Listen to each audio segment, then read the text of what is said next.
Yo, it's your man Ringo TV Reactions, back at you again with another one. Make sure you rate, comment, and subscribe. Yeah.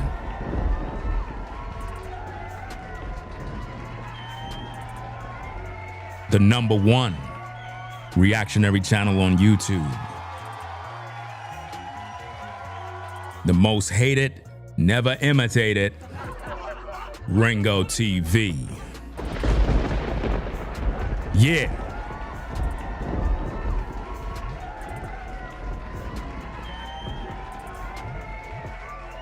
Gotta get into this content. Gotta talk about Umar. You know, Umar Johnson, man, this guy is interesting, bro. Umar Johnson pretty much breaks his silence on the death of Nolan Wells. Now, you know it's gonna get bad because I don't even know why people even take Umar Johnson serious. Like, this dude is a straight goofy. But we're gonna break it down, do what we gotta do.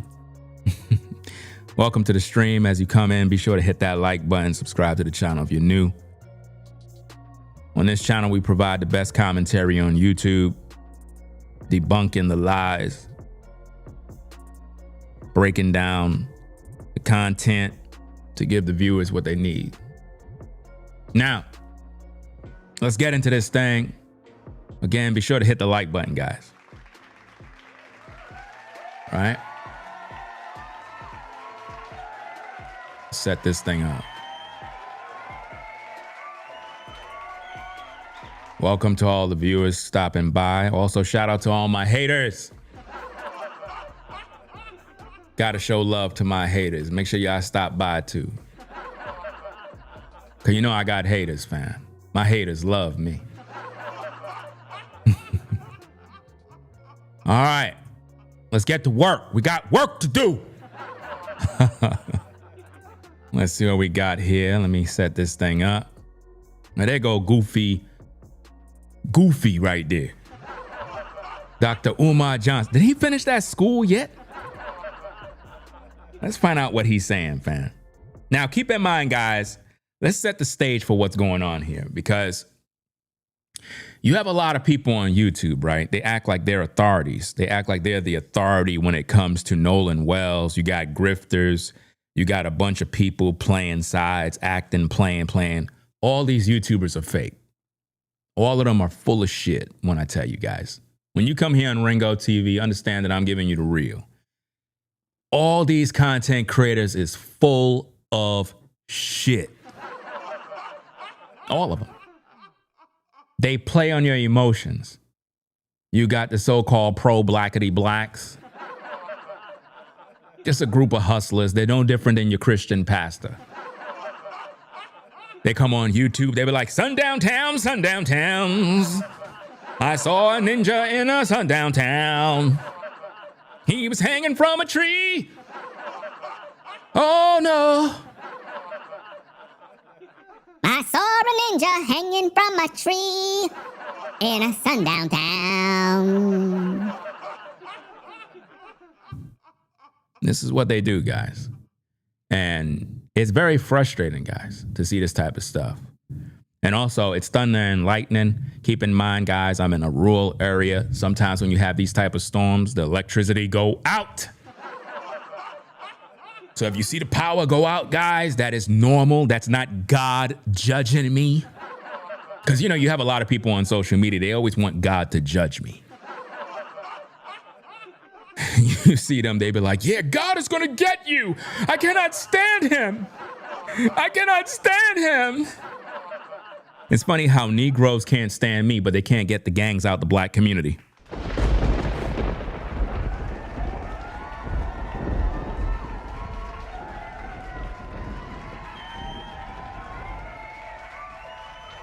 What's going on to those of you that join the show? We have Angel in the building.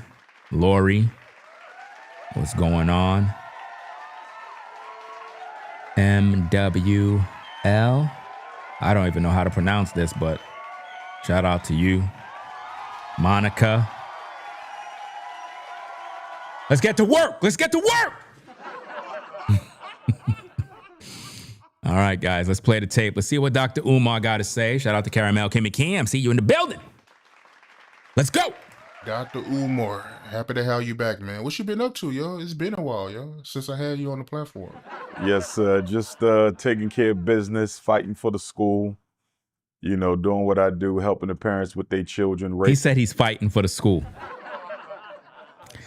This goofy been building this damn school since damn near, probably since I started YouTube.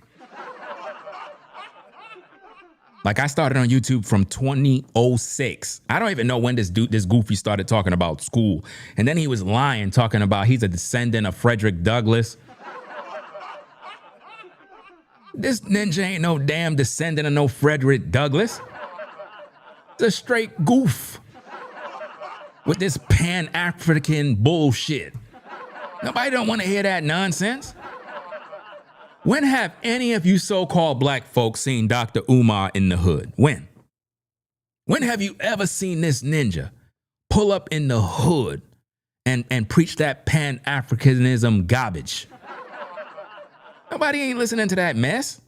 Let's get back to the content, man. This is just crazy with this goofball, bro. This is just crazy. Let's go. In the consciousness, the work never stops. The work never stops. Yes, indeed, man. Had to bring you back on. The people, they've been asking me to bring you back on for the longest, man. So it was only right to bring you back on. It's so much I want to talk to you about, though, man. It's so much to get into that I want to get your take on. Nolan Wells, how you feel about that situation? Now, let's stop there and talk a little bit. Now, you have to understand, this guy, he's coming from that Art of Dialogue channel. He's another damn grifter. All these platforms are all grifters, fam. What they do is they're capitalizing off of Nolan. You know what? Let's talk about this shit, bro. These YouTubers, man, it's like all the major grifters have been milking the death of Nolan Wells, right? But when I speak the truth, these motherfuckers want to talk about me. Like they're on YouTube all day, grifting, lying, rage baiting black people. I'm the only one that's speaking the truth on YouTube right now. The only one. Nobody else is. You understand? Nobody. You hear the thunder? I told you it's not playing out here. I'm the only one, guys. And it seemed like the more I speak this truth, the more I get hated by ninjas. Not white people, not Asian people, nobody else. Only ninjas. My only enemy in the world is ninjas. They're the only enemy. See, if you black, you understand what I'm talking about. All your enemies are black. These ninjas are always talking about the white man, white supremacy, systemic racism. But when you look at these damn animals, they're always talking about black folk. Like all my enemies are all black. Like literally, these ninjas congregate on channels, just a whole live chat of nothing but haters. Imagine people build platforms with nothing but Ringo haters. I'm a content creator. All my viewers, they're all Ringo haters. I'm so proud of myself. It's sick, guys. So now, what Umar's about to do, he's going to gaslight you. Now, keep in mind, he's on that Art of Dialogue channel. All those people are all paid agents. All of them. All these YouTubers, guys. They all work for the devil. Every last one of them. Including Umar. Right? He's going to try to throw shade. Now, keep in mind, Art of Dialogue is making thousands and thousands a month on YouTube off Nolan Wells. But watch what Umar says. He starts off by talking about the struggle streamers. And keep in mind, he's the one struggling to get a school up for the last 15 years. Listen at this. Yes, sir. Yes, sir. Nolan Wells. You know, when the case first broke, Art, I just kind of sat back because I knew the YouTubian struggle streamers were going to run with it. You heard that? The YouTubian struggle streamers. That's the first thing that he talked about that's going to run with it. Who the fuck is Dr. Umar to talk about anybody? Like, fuck this ninja, bro. Like, real talk, bro. I cannot stand these type of people, bro. He acting like he the authority on Nolan Wells, and all this ninja do is lie. Like, all through this video, you're going to hear him lying. Just pure lies. Watch this. Let's go. I knew the white liberals on YouTube were going to run with it. The white liberals. See, this is what I mean. He's a racist. He don't like white people, and he's pandering to black folk. Let me tell you something. A lot of black folk that view YouTube, these type of content creators that act like they're pro-blacks, because they try to put me in these bubbles. I'm not no fucking pro-black. I'm not with none of this bull crap. I don't got time for none of this mess. I'm pro-family. That's what I'm pro.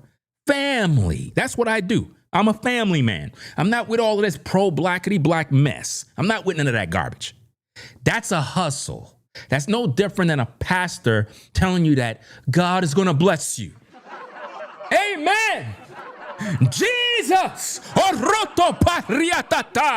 God is telling me, Sister Carol, God is telling me that there's 20 people in this church. I said there's 20 people in this church that need a bill paid. How many of you in the church need a bill paid? I need my bill paid. I do too, Pastor. I do too. We need our bill paid too. All of you in the church that need your bill paid, the Lord is telling me to tell you, bring $1,000 down to the altar right now. Right now. Prophesy. Amen. Amen. That's what's going on in these churches. The pastor's always lying to you. Always telling you that God want to give you a blessing. Ain't that something? It's just crazy. Have you ever wondered why when you go to church, the pastor is always there telling you what God is going to do, and he tell you to send your money? But anytime the pastor needs something, he never go to God. He always asks you for the money. We're building our new fund. Send your donations to the church, and we will gladly pray over your love gifts and offerings. Call our number today at 1-800-223-GIVES. The pastor always promising you stuff. Oh, when you die, God got a mansion for you in heaven. Why the fuck I gotta die to go to heaven to get a mansion? So you mean to tell me the pastor get to live in a mansion while on earth, but I gotta believe in Jesus and wait till I die to get something that nobody's seen before? Imagine that. Religion is telling you you gotta die so you can go to heaven to get a mansion, while the pastor living good right now.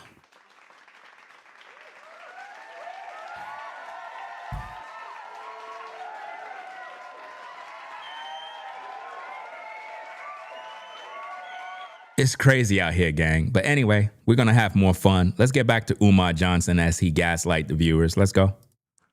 I knew the white racists on YouTube were going to run with it, and everybody in between. Yeah, like you.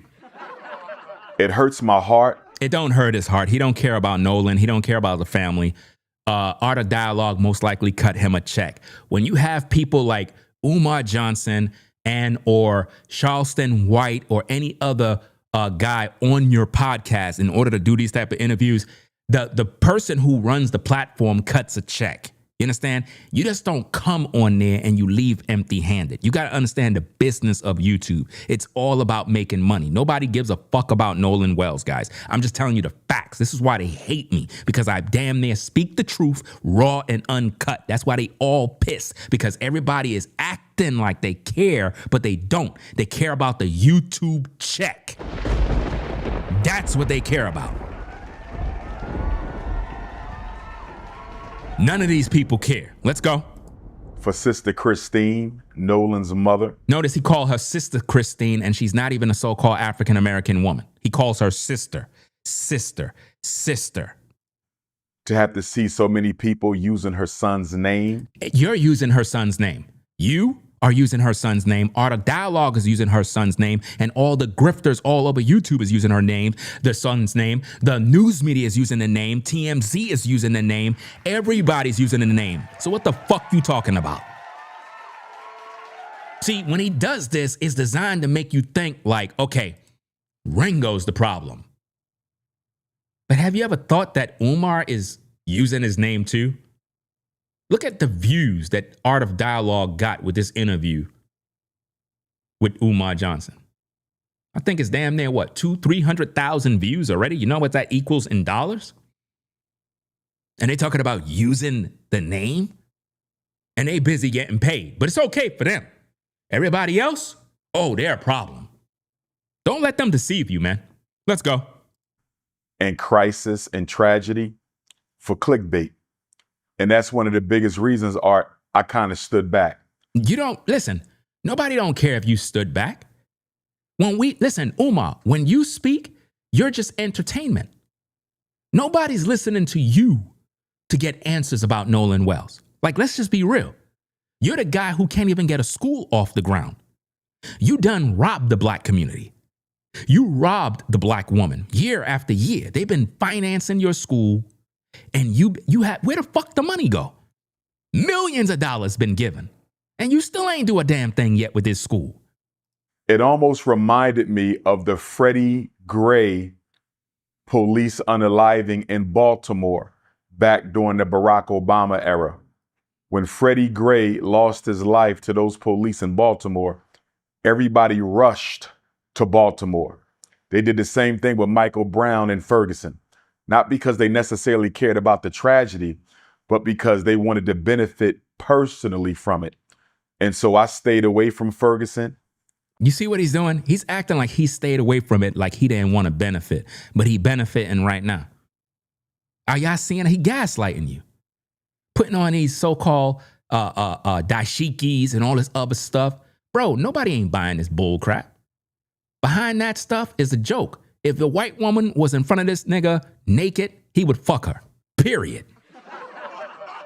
All that Pan-Africanism nonsense, pro-black stuff is fake, bro. You put white pussy in front of this man, he fucking. I'm just being honest, fam. Listen, guys, when you come to this platform, we not fake. We speak raw. No sugarcoating, none of that mess. I'm not trying to be like, if you don't like me, fuck you. That's how I feel, dog. Because I'm real. If you rock with me, you rock with me. If you don't, get the fuck off the platform. Real talk. Straight up. Let's keep it popping.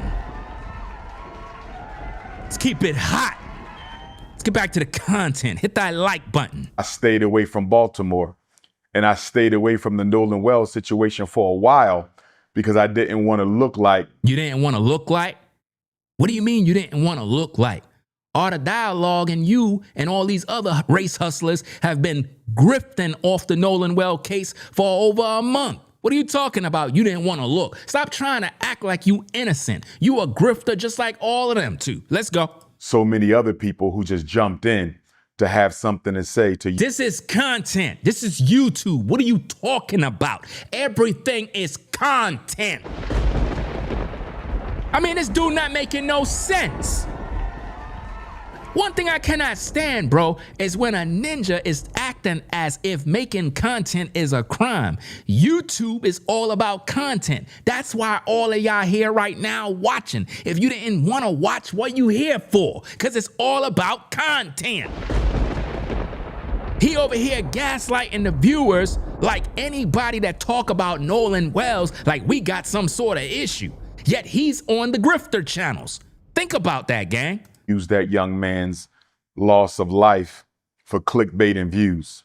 The mother used her own son for clicks and views and made $800,000. She busy exploiting the son, and she's not even so-called African American. Let's get them receipts on the screen. Check it out, fam.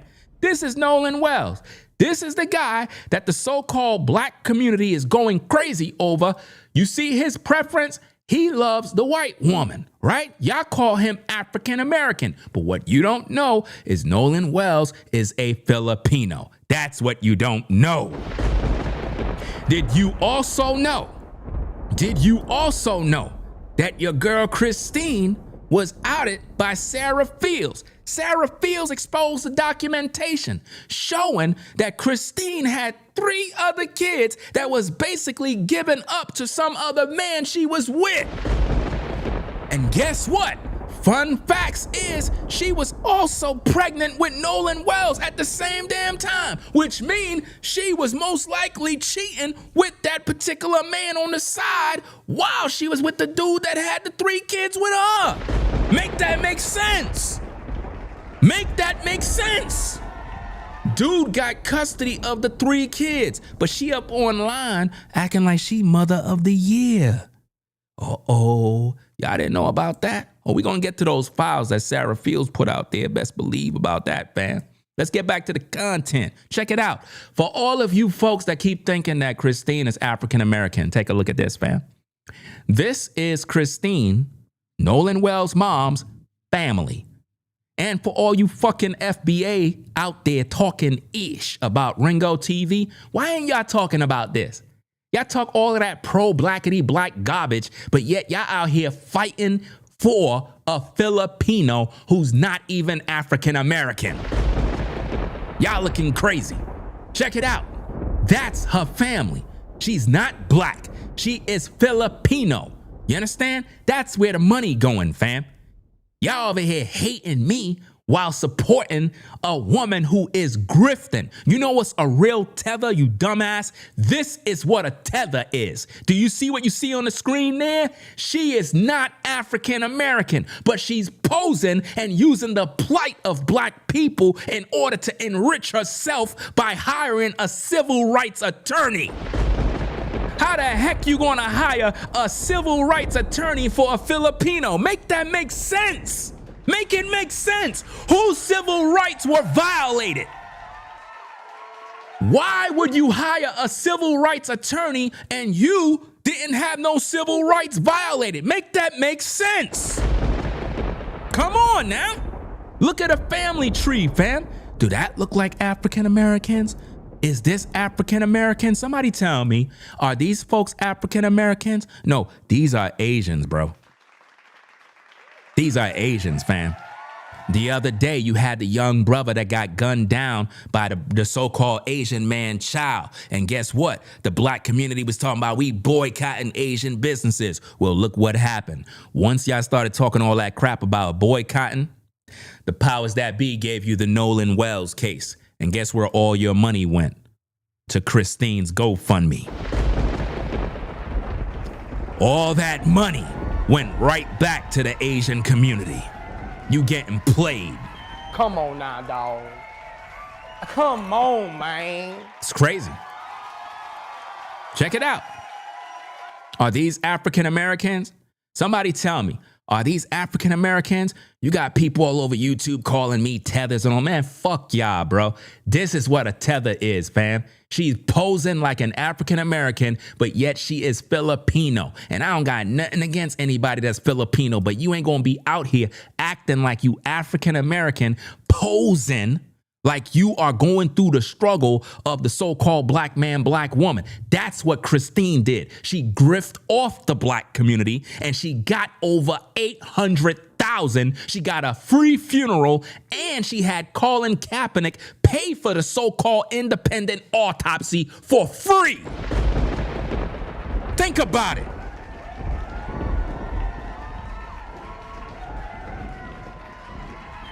Got these crazy ass FBA dudes going around talking ish, but yet they over here protecting and celebrating this kid, and he Filipino. Filipino. He is not black. Do you understand? The so-called stepdaddy, as you can see in this particular photo here, this dude, he is the stepdaddy.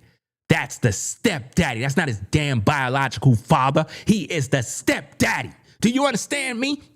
How do we know that? Because we got that confirmation from brother Emmanuel. Emmanuel knows the family, and Emmanuel labeled him stepdaddy. Then we have the interview with Brandon Tatum, who interviewed Tristan, and Tristan said, yeah, that's the stepdaddy. But y'all calling Nolan African American? I'm the only one on YouTube speaking the truth. All these damn YouTubers are grifters. All they care about is a YouTube check. That's all they care about. Let's get back to the content. I'm the hottest ticker on YouTube right now. Everybody watching Ringo TV. They all watching. Let's go. Let's get to the content. Now that it's been over a month since he lost his life, I think it's okay for me to speak now, because everyone else has kind of given their opinion, their analysis, their synopsis. Now keep in mind, everything he's going to say is a lie. Everything he's going to say is a lie. Watch this. And their feeling on the situation, so I'm going to give mine. First of all, Nolan Wells, Javon, and I want Javon to hear this, and I want any other black person who was on Devil Horns Island that day to hear this. And I want any black person who was celebrating the 4th of July to hear this. No black person, no black freedman, no black immigrant, no member of the black race at all should have been celebrating July 4th, 2026. No one should have been celebrating America's 250th solar return. And why? Because our ancestors were still enslaved. Man, shut the fuck up, bro.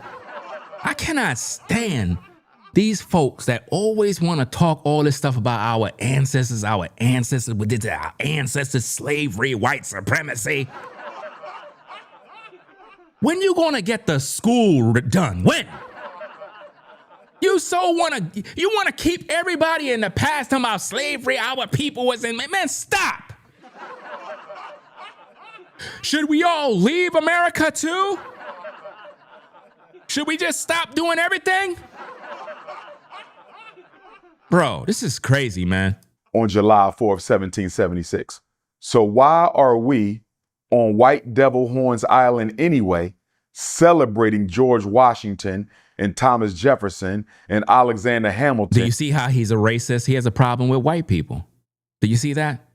I keep telling you, man, this man is a full-blown racist. It's interesting how black people can express their racism and hate for white people, but they complain about white people all day being racist. But yet it's okay for them to do this openly. Like, what does this have to do with Nolan? Like, seriously. And all these other white supremacists and slave masters. Do you see how he keep calling everybody a slave master? I want to know, how many of you black folk that are in the clouds, how many of you folks that are in the live chat, how many of you have a slave master over you right now? How many of you got the white man on your back? How many of you black folk are on a plantation? Are we on a plantation? This don't make no sense. Let's get back to the content. Hit the like button. Even celebrating them anyway. Nolan shouldn't have been out there. Javon shouldn't have been out there. No black person should have been celebrating the 4th of July, period. We would be enslaved for almost another century. Umar, get to the damn point. Nobody ain't hearing all that garbage. Let's go. After America got her independence. So what are we celebrating for? To celebrate the 4th of July as an African. You're not African. We're not Africans. That's a damn lie. Calling us African is a lie. Because we're not African. You understand? We're not. The so-called black man, black woman, we're the biblical Israelites. We're the chosen people of the Most High. We ain't no damn Africans.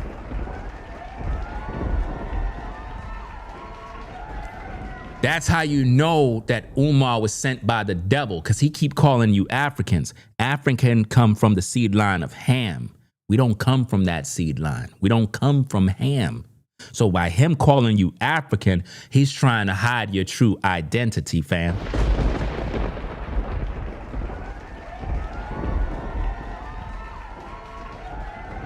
right?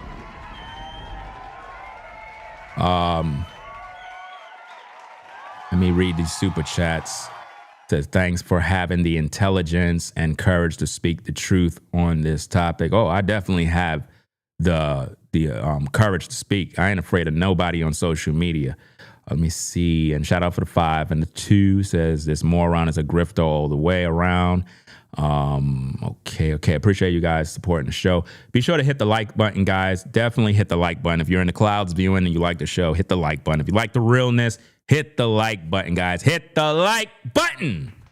Let's go. To celebrate the enslavement of your ancestors and the freedom of your slave masters. It makes no sense.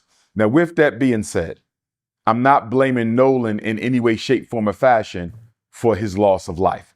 I'm just simply saying he shouldn't have been out there. Now let's take a closer look at this, Art. According to what I'm seeing, what I'm hearing, and what I've read, Nolan, Warren, Wyatt, and Trayston left for Horn Island the morning of July 4th. According to Warren's own words that he offered during an interview with Officer B.T. Coon, that's Coon as in C-U-N-E, Coon as in K-H-E-W-N. Now, you see, anytime you're black, right, and you're doing anything, they call you a coon. Now, I don't agree with Tatum, but you don't see me calling Tatum a coon. You don't see me doing that. Do you see that? I don't agree with him, but you don't see me calling him these names. Why is it that black people do that? Why is it that as a black man, it's okay for you to call other black men Sambos, coons, sellouts, all this other stuff? Why do y'all do that? It's like, it's disgusting to do that type of stuff, guys. But this is what I mean. And it's like, they're hateful towards their own people, but yet they act like they love their people. And if you don't do what they want you to do, they begin to shame you. They try to outcast you. Isn't that what Jesus said that they would do to you? That they'll rise up against you and speak all manner against you, evil, falsely, in order to get other people not to like you. That's what the devil does, guys. It's real sick. And this type of stuff comes from black people. And he's doing this on Art's page, calling Tatum a coon. Is that cool? That's not cool.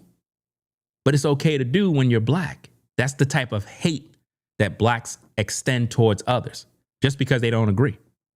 This is what they do all the time, guys. Let's get back to the content. Hit the like button. Coon as in K-U-H-N, Coon as in C-O-N-N.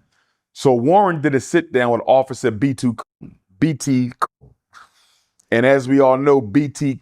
Coon is white YouTube's pet monkey. Now think about that. He called Tatum white's YouTube's pet monkey. Have you ever heard me call Tatum a monkey? No, because that's not cool. That's not cool to say. But notice, if a white man call you as a black man a monkey, you want to cry and say he's a racist. But notice, Umar gets a pass from the black community calling another black man a monkey. Think about that. You going to tell me that's cool? No, that's hateful. Calling another black man a monkey. But let's go. Let's get back to the content. He's white YouTube's pet monkey. So Warren sat down for an interview with white YouTube's pet monkey. He's just rubbing it in. And he said that they left for Horns Island the morning of July the 4th, and that it was approximately 30 of them spread across 3 boats. Approximately 30 youth spread across 3 boats. They all went to Horn Island together. They arrived at approximately 11:30. So they left around 9-ish, 8, 9-ish, whatever the case may be. They left the morning of July 4th. They arrived on White Devil's Horn Island at about 11:30. So 3 boats, 30 youth, they went together.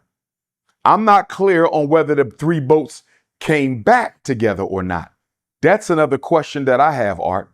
Did they come back together the same way they left together? Because I'm treating all 30 of those white youth and all 3 of those ships as Boats. Mr. Pan-Africanism.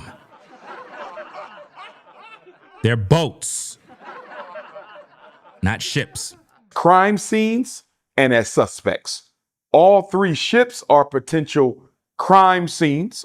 All 3 boats are potential crime scenes. And all 30 youth. What do you mean a crime scene?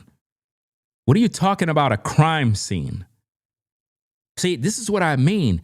You're accusing Nolan's friends of killing him with no facts. There was hundreds of boats out there. So how could you call those boats a crime scene with no facts? Where's the evidence of a crime? Is it a crime to be white?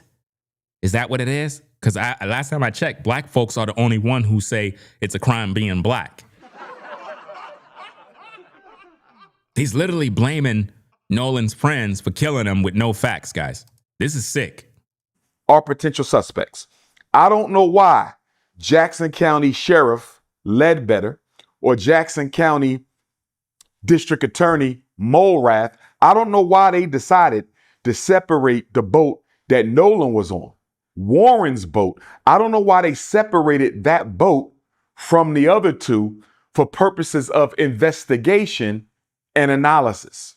Because those 3 boats operated as a team.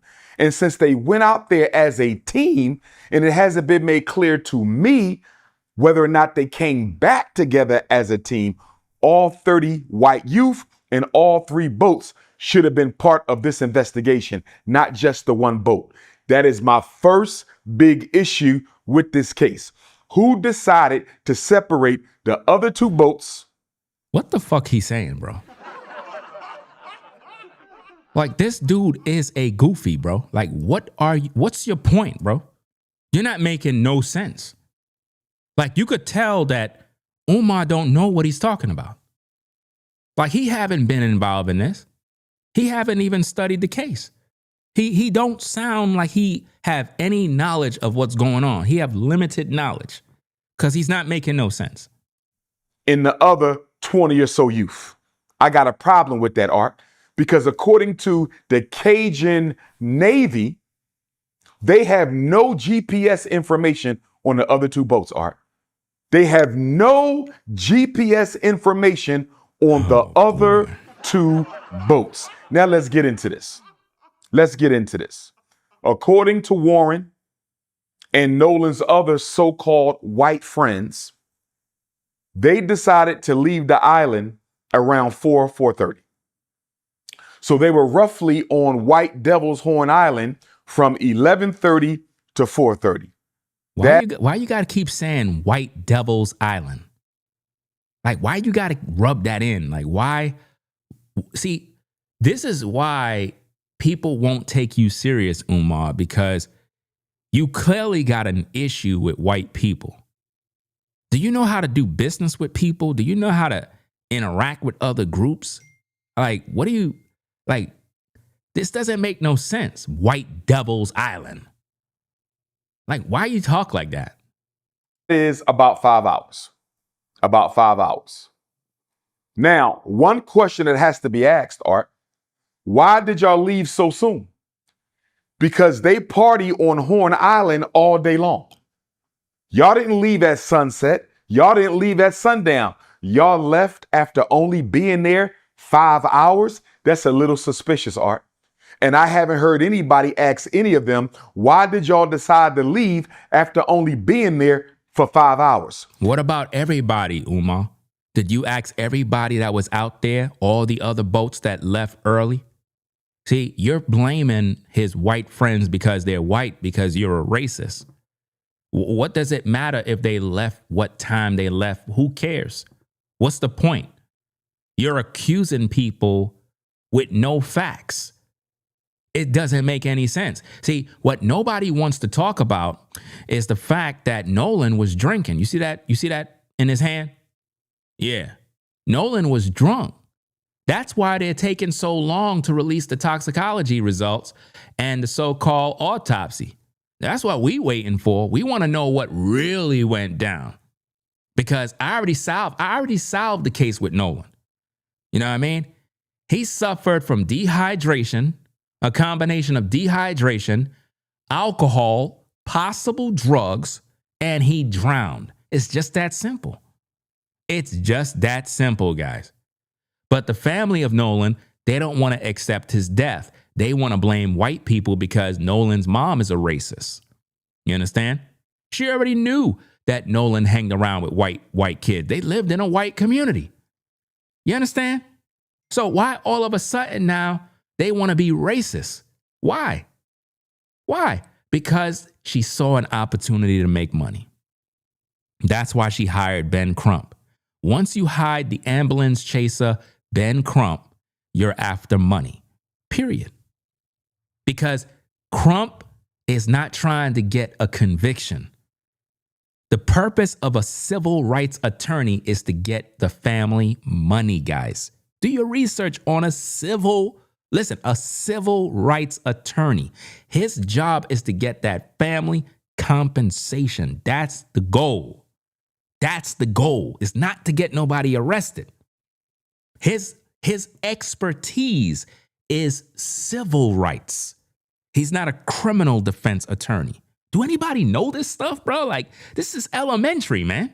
Did y'all plan to only be on White Devil's Horn Island for 5 hours? Why did y'all leave at that time? Why are you going so hard in the paint, Umar, when Nolan loved white girls? And there's nothing wrong with his preference, but Nolan wanted white pussy. He didn't have no interest in the black girls, fam. There's no photos of Nolan with a black girl. None. And this is what people don't understand. And also for a lot of y'all, right? Y'all be swearing that Nolan is a so-called black dude. Listen, this kid, I want you to see something real good here. Let me see if I can pull this up. Let me see if I can make this thing. Because the hairstyle that Nolan had, right, was actually a design that they hooked up to give him that fro look. His hair is actually straight like his mama. If you look carefully at this kid's hair, he have the same hair texture like his mama. And that's what y'all don't know. And he styled it so that it can look like a fro. You understand? He's Filipino. Do you understand? Nolan's mom was pregnant when the other man that she was with basically got custody of the 3 kids. That's the news that's brewing on social media right now. You know what I'm saying? I first seen it on, Jason Whitlock's platform. I saw it on his platform, and then I kind of traced down what's going on with that info, and then I got a Sarah Fields that was pretty much airing it out on X. You know what I'm saying? She put out a lot of content with that situation. Now we're gonna get that in another video. But as you can see, this is Nolan's preference. Nolan had no interest in you so-called queens, you so-called sisters, right? This is his preference. He loved the white woman, and there's nothing wrong with that. But my point is, you guys are going so hard in the paint as if Nolan was in a sundown town and he got pretty much jumped by a bunch of white guys and they basically chained him up on a pickup truck somewhere and dragged him down the road. No, Nolan had white friends in whom he felt very comfortable around. You understand? I told you already, if you live in a predominantly white community, all your friends are going to be white. It's just that simple. You can't run from it. So him and his buddies, they went to Horn Island all the time. That's confirmed by the mother in her interview that she had on TV. She said that her son always went with them boys to Horn Island and came back home. But for some reason, Black YouTube want to paint this situation as if though a couple of white guys just decided they want to kill Nolan. Nobody killed Nolan. Why? Why would they kill him? What purpose? It don't make no sense. This kid died by a freak accident and the black community fell for the okie doke. Y'all always do this, bro. Y'all did this with Carmelo Anthony. The black community went crazy, siding with a killer. Imagine Carmelo Anthony killed Austin Metcalf, stabbed him in the heart. And the black community was saying, free Carmelo. Saying Carmelo's innocent. How you going to say a murderer's innocent? How? Y'all doing the same thing y'all did with Carmelo. Y'all said Carmelo got jumped by racist white kids. Now, you got these fake YouTubers, these grifters, they going around saying that Nolan got jumped too. Now they saying Nolan got jumped. How? Where?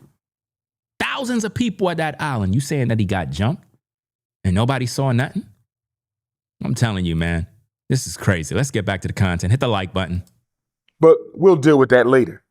So then let's listen to Javon, Nolan's other best friend. Now, another problem I got with this whole story arc is Nolan allegedly had too many best friends. I'm trying to find out, how does Nolan have so many best friends? Well, in a way, I actually agree with Umar here because I said the same thing. That normally when you die, all of a sudden everybody gonna come out of the woodwork claiming they're your best friend. This is why I always told you folks on social media that if something was to happen to me and I'm not here no more, and you see a bunch of YouTubers talking about, yo man, R.I.P. to Ringo, salute. No, fuck you, because I don't know you. So if you see anybody with none of that stuff, R.I.P., I want to give my condolences, I want to pay my respect. I don't know none of these YouTubers. They don't rock with me. They don't support me. They never show no love. Do you hear me? That's why I'm telling you now. Because you're going to have a lot of people, anytime, all of you out there in the clouds, if you were to die today, God forbid, there's going to be people that's going to act like they know you. There's going to be people that's going to pull up to your funeral and they're going to be talking over your casket. They're going to be like, yeah, me and him was good friends, and they don't even know you. Bunch of damn snakes. They're going to be at your funeral, fam, telling your family, yeah, we were good friends. We were great friends together. And they all fake, bro. For real. And why did all of these so-called best friends leave their best friend on White Devil's Horn Island without his cell phone and keys? Well, I agree. I agree with that. Now, let me get back to my point. Now, up to this point right here, with these points that Umar making, I agree, right? But let me break it down even further. Brandon Tatum is the one who published these videos claiming that these are Nolan's best friends. Do you understand? Tatum is the one who put that in his video title. When he started off with Warren, that was the first interview. He was like, yeah, Nolan's best friend. Then when he interviewed Tristan, he said, another one of Nolan's best friends. And I'm like, there's no such thing as 2, 3, 4, 5 best friends. That don't make sense. So I said to myself, none of these dudes was his best friend. These was just his associates, people that he just hanged out with. I don't believe none of these cats was his best friends, because when you go to Nolan's Instagram page, right, you don't see none of these guys. Let me pull up Nolan's Instagram page, because a lot of people, they don't know these things, fam. They don't know. They don't know what's going on. Let me see if I could get this. Give me a minute and pull up this thing so that you guys can know what's going on, because a lot of people, they're lost in the sauce, man, when it comes to what's going on out here in these streets. Let me get this thing situated. Why this thing bugging out, man? Let me go here. Let me do this. In the meantime, between time, guys, hit the like button. Hit the like button. Hit that like button. Let me see. Okay. Let me go to Nolan Wells. Nolan Wells. All right. Here we go. This is Nolan Wells' social media. Right? Let me see. Because everybody want to say they best friends. But on his page, let me take all these pictures. I'm going to show you who Nolan is with. Because these ninjas on YouTube, Y'all got to be very careful listening to these folks, bro, because they're the racists. All of these so-called black content creators, they're the biggest racists on YouTube.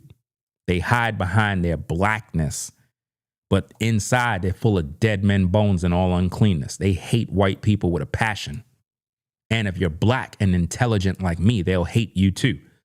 But I'm going to show you the photos on Nolan's page. I'm taking screenshots of all this stuff. I should have did a video, but I'll just do it like this. I'll just take these screenshots because I want you to see this, right? I think I got enough. Let me see. Take this one here.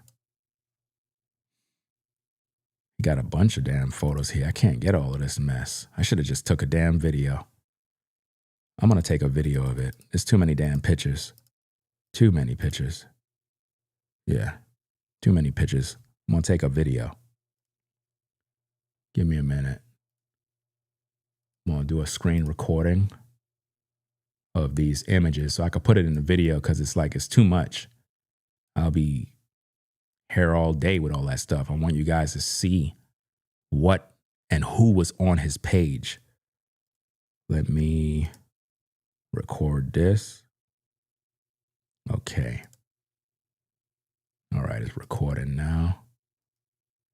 So I could scroll through. Boom, boom. This is much better.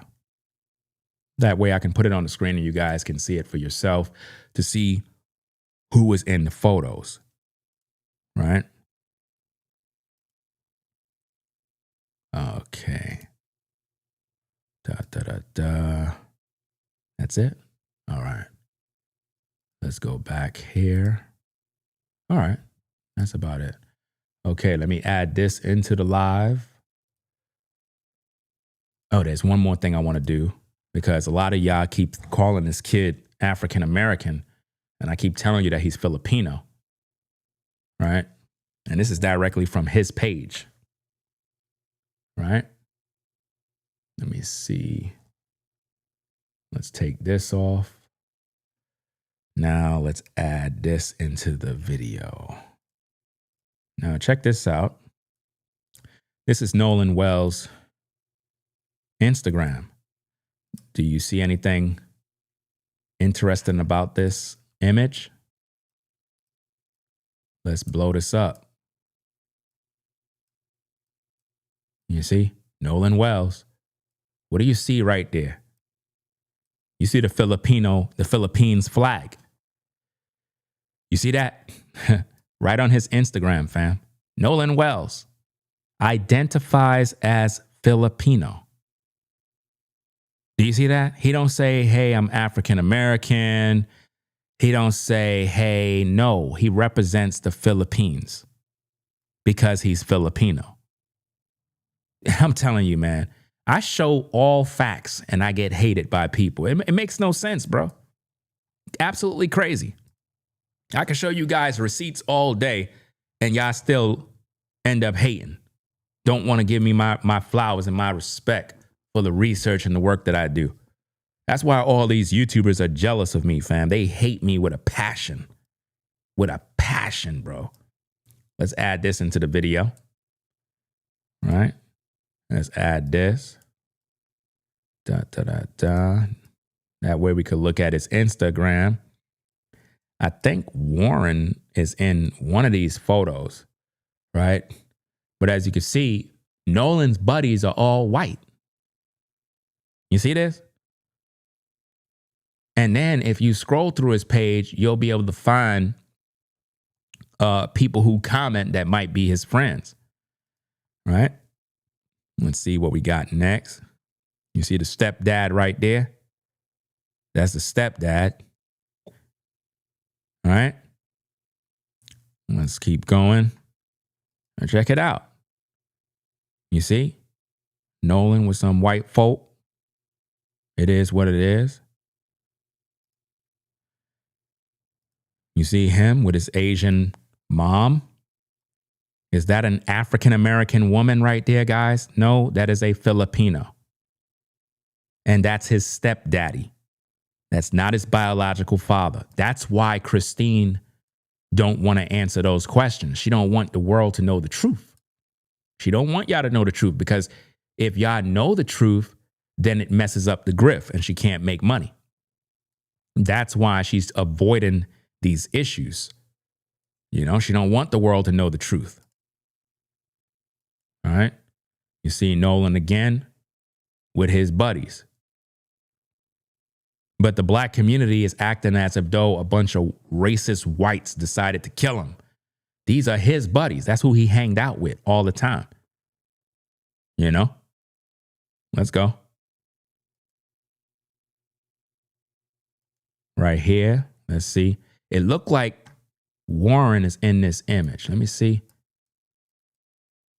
Is this Warren right here? That looked like Warren. That looked like Warren right there, guys. I don't know, but it definitely looked like Warren. Right? And I'm not sure if that's whatchamacall this dude? Tristan? I don't know. But you see Nolan right there. But these are his buddies. Look like some prom image or something along them lines. You know? But as you can see, his buddies are all white. And Nolan had no problem hanging around white friends. You ain't see him being scared like, oh my goodness, the white man gonna get me. You see? There's a photo on here with him with some black folk, but he hanged out with more white folk. Let me see if I could get that other image here. Let me make this smaller. Okay. Again, you have him with his buddies again. You see? This is who Nolan hang with. Nolan hang predominantly with white folk. Do you see this? But the black community turned this into a race issue, as if though a bunch of racists decide to kill some kid. Right? No, these are his buddies. That's who he hanged with. So why is it that now the black community want to focus on race?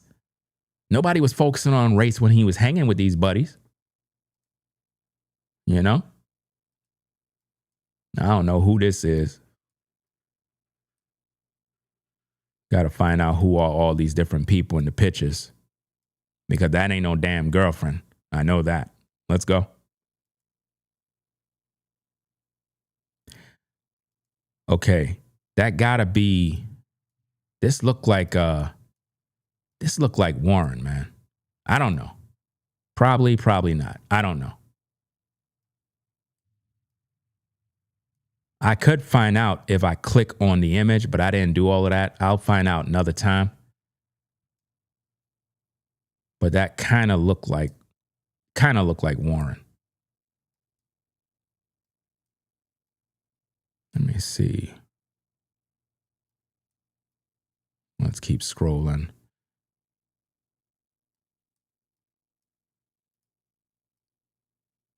So that would look like some graduation or something. I think that's about it. Yeah. So that's pretty much that, right? But you can always go to his page anytime. Now, as you can see based on the photos, guys, Nolan was around a lot of white people and he had no problem with it. So why do you? The only reason why you got a problem is because you're a racist. If you're black and you have a problem with these white kids, it's because you're a racist. Because Nolan didn't have no problem. Nolan had no problem being around his white friends. So why should we? What you're supposed to be trying to figure out is how he died. But to blame his friends for his death, that's crazy. You know? Let's get back to Goofy Umar. Find out what he's saying. Let's go. I'm trying to figure this out. So Javon claims he's Nolan's best friend. Warren claims he's Nolan's best friend. And Tristan allegedly claims that he's Warren's best friend. Yeah, I got a problem with that too, Umar. So at this point, we're in agreement. Even though you're a goofy and I don't rock with you, I still give credit where credit is due. So yeah, that don't make no sense. That all three of these guys are all claiming to be best friends. So did Warren have three best friends? Excuse me. Did Nolan have three best friends? Did Nolan have 13 best friends? Did Nolan have 30 best friends? Because if Javon is the best friend of Nolan, and if Warren is the best friend of Nolan, and if Tristan is the best friend of Nolan, exactly how many best friends did Nolan have? Are y'all making this up? Who did Nolan tell Warren was his best friend? Who did Nolan ever tell Tristan was his best friend? Well, I already done debunked all of this stuff, Umar. Nolan didn't have none of these guys as no best friends. Everybody is claiming best friend because he's dead. That's normally what humans do. That's why I make it very publicly clear that if something happened to me, I don't want to hear nobody online talking about, oh yeah, this and that, Ringo this, woo, woo, woo. No, don't even do none of that garbage, fam. Don't even do none of that stuff. Matter of fact, my wife would call you out because she know who's who already. She already know who is who. She know who I communicate with. So she would know who's who. And she will be quick to call you out on your BS. Let's go. I'm not going to question Javon, because he's a brother. And I do believe that there's a strong chance that they may have been best friends. And I say that not only because Javon is a brother, Art, but I also felt that Javon, through the investigation team and alley-oop, with some of the answers that he gave on TMZ. Some of Javon's answers, in my opinion, kind of made it clear to me he actually cared about Nolan. Oh, because he's a brother? You're being partial in judgment. That's why? So if he was white, it'll be a problem. Okay, I get it. He actually cared about Nolan. I believe Javon actually cared about Nolan. And because of that, I'm willing to say that Javon may have actually been Nolan's best friend. I wish somebody would have asked Javon, Art, to your knowledge, has Nolan ever called Warren his best friend? Has Nolan ever called Tristan his best friend? To your knowledge, Javon, has Nolan ever told you that Warren and Tristan were best friends of his? Umar, get to the point. None of these guys were his best friend. You've been dragging that on for the longest. You're not getting no points. Like you're boring me right now. Because Art, I'm having a problem with this three best friend narrative. Okay? I used to be 18 years old. You might have one best friend. You may have two. Don't get me wrong. If you all hang in a pack, you could have three best friends. No, you can't. There's only one best friend. Only one. And normally, as friends, y'all end up moving on. You end up doing your own thing. And after that, there's no more best friends after that. You just have associates, people that you rock with, and then those relationships end up falling apart and you move on. And then sometimes you just don't rock with nobody no more. But according to Javon's own words, Art, he didn't really hang around with them other guys too much. That's what I allegedly thought I heard him say. He didn't hang around with them guys too much. So if you got 2 or 3 or 4 best friends, you guys normally travel as a group. Javon seemed like he kind of spent most of his time with Nolan alone, just the two of them, not with Tristan and Warren. Although he knew them, it didn't appear that he hung out with them on the regular. So how could they all then be best friends? It's possible. I'm not saying it's not possible. I'm saying it's unlikely. So, according to Javon, Art, he saw Nolan at 3:40 on the island. According to Javon, what I heard him say to TMZ allegedly was that he had another friend who was involved in an altercation and that he left Nolan at about 3:40 to go check on his buddy, because according to Javon, his buddy was on another ship and the parents of whomever on this other ship were trying to get him off the island because he was crashing out. He never said who this friend was. He never exactly told us what happened. But he said, I left at 3:40 to go check on my friend on another boat because, quote unquote, well, these are not his words, I'm paraphrasing. He was kind of wilding out, crashing out, and he needed to help calm him down. Well, Tristan said on the interview with Brandon Tatum that he was in some sort of fight or some nonsense, right? There probably was other fights on that island, you know? But what we have to all conclude and look at here is Nolan was 18. So he responsible for himself. The guys claim that they were trying to get him on the boat. This is how I know Nolan was drunk. Let's look at the play. Warren said that, now watch this. Remember, Warren claimed to be Nolan's best friend. But Warren said in the interview on Tatum's show, Warren said that his buddy told Nolan to get on the boat multiple times. And then he said that his buddy told Nolan, get on the effing boat. You don't keep telling somebody to get on the boat, get on the boat, get on the boat, and they're not listening unless they're drunk, unless they're high and they're not listening to you. If you got to keep telling somebody to get on the boat, why was it that they kept telling Nolan to get on the boat, but nobody else? They're not telling nobody else to get on the boat. Why only Nolan? You understand?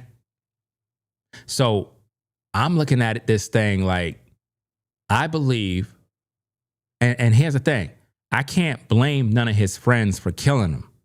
But what I do believe is that somebody know what happened to Nolan and nobody's saying nothing. You get what I'm saying? Meaning like it's like a cover up. I can't accuse them of doing anything in terms of killing them. I don't believe anybody purposely killed Nolan. What I do believe is that there was a freak accident. Something happened. It could have been drug overdose. Could have been an accident where perhaps somebody was doing something on the boat. Perhaps a boat hit Nolan. And, you know, it's people panic and they just act like, well, we didn't see. Or maybe somebody else did something and the other friends didn't see, but one person may have made a mistake and did something and it probably knocked him unconscious. He went underwater and they just panicked. There's so many different freak accidents that can happen and people literally act like they don't even recall. They just ignore it. I believe something like that happened. He could have had a heat stroke. He could have had dehydration issues. They were out in the hot sun drinking. You don't supposed to be drinking out in the hot sun, man. That's a bad mixture right there. Just sitting in the sun. There's no shade. You're not eating no food and you're just drinking. And keep in mind, these young men are not even supposed to be drinking. But nobody's talking about that. Nobody's talking about the fact that all of these young men were out there partying and drinking. You know drugs is somewhere. You know drugs is somewhere. Somebody, they smoking weed, they doing this, they doing whatever. You see what I'm saying? But nobody want to talk about it because they trying to paint Nolan as this great kid that, you know, wouldn't hurt a fly. Well, if that's the case, why would someone kill him? If he's such a great guy and everybody love him, why would someone want to kill him? Let's get back to the content. Hit the like button. I'm paraphrasing. He said when he got back, Nolan was nowhere to be found. And I'm paraphrasing. And Nolan's boat that he came on, Warren's boat, the so-called Big Daddy, the 22-foot Triton, had already left the scene. So according to Javon, I left Nolan at 3:40. A 22-foot boat is actually small. That's very small. A 22-footer is a small boat. That's not large, guys. That's not large at all, because you're looking at 22 feet and you're thinking like in a room. No, the actual space for people to actually be on is less. It's not a big boat. That boat can hold probably, you could say probably, if you just put 8 people on that boat, it's crowded with just 8 people. You put 9 people on that boat, it's too crowded, too many people on that boat. Let's go. To go deal with another situation. I came back, he was gone. According to Katie, the white girl who Nolan's white best friends are trying to use as an alibi in this situation. You're copying me, Umar. Why you ninjas are always copying Ringo TV? Guys, those of you that have been following my content, those of you that have been watching my videos, didn't I tell you that I believe that the friends painted up all these different stories as an alibi to cover themselves in terms of Nolan wanted to hang with the girl. Nolan went with Katie. Nolan didn't want to go on the boat. And I was like, they put all these stories together because it's like an alibi so that they're protected, so that nobody don't look at them like they did something. So now he's trying to use my words. And this is what these content creators do all the time. When I tell you all these ninjas watch Ringo TV, they all watch me in the clouds. They be in the clouds watching my every move. They're monitoring spirits, witches and warlocks. They watch me every day. And they hate me because they want to be me so bad. A lot of them want me to die. But I'm not dying, guys. Sorry. I'm blessed. Let's go. Okay, because they claim, and Warren said the same thing to Officer B.T. Coon when he spoke with him. They claim that Nolan told them, I'm going to hang back on this island and talk to Katie. You guys go ahead and I'll get back however I get back. Again, I'm paraphrasing. You're not paraphrasing. You're just repeating everything that we already done talked about. You ain't add nothing yet that we could say, well, damn, Umar is intelligent. You just repeating what we already done talked about already. But guess what? We learned through Katie's sister that Katie said she has no knowledge of Nolan ever saying that. In fact, Katie said, Art, that Nolan told her, I got to get ready to head back to the boat because my friends are leaving soon. That don't sound like somebody who plans on staying, Art. Well, I already talked about that. I already made that clear. But if you go back to the interview with Tatum, Warren basically said that Katie said the last time she saw Nolan or whatever was when she heard the guys saying, get on the effing boat. So I don't understand why would Warren put out that narrative that Nolan said, oh, I'm going to stay back on the island because I'm with this girl. Like, I don't believe that story. Because Katie clearly made it clear like she wasn't with him. So who Nolan was with? They made a mistake in the stories that they put out. That's why I say that when you look at Warren's account and then you look at Katie's account, it's 2 conflicting stories. It don't make sense. What time did Katie leave? If Nolan was with Katie, wouldn't he leave with her? So obviously he wasn't with her. That's what they put out there because they want you to think that he made a decision to be with this girl. And that gives them an alibi to say, hey, we weren't with Nolan. We were on the boat. And then when you think about the boat sinking, when you put all of that together, it just gives them an alibi. Like, yo, he wasn't with us. So something happened to Nolan prior to that. You understand? Nolan could have been dead already. What I'm looking at is the fact that I believe that Warren, Tristan, all these dudes knew that Nolan was drunk and they failed to get him on the boat. They knew he was intoxicated, possibly on drugs. They could have all been using drugs. They could have put Nolan onto some drugs and made him try some. And it was like his first time using drugs, and he could have OD'd on them drugs, and he passed out and died. And they were like, yo, what the heck? Oh, man. And they just let him go. Could have been a situation like that. I'm serious, man. And people cover it up. Okay?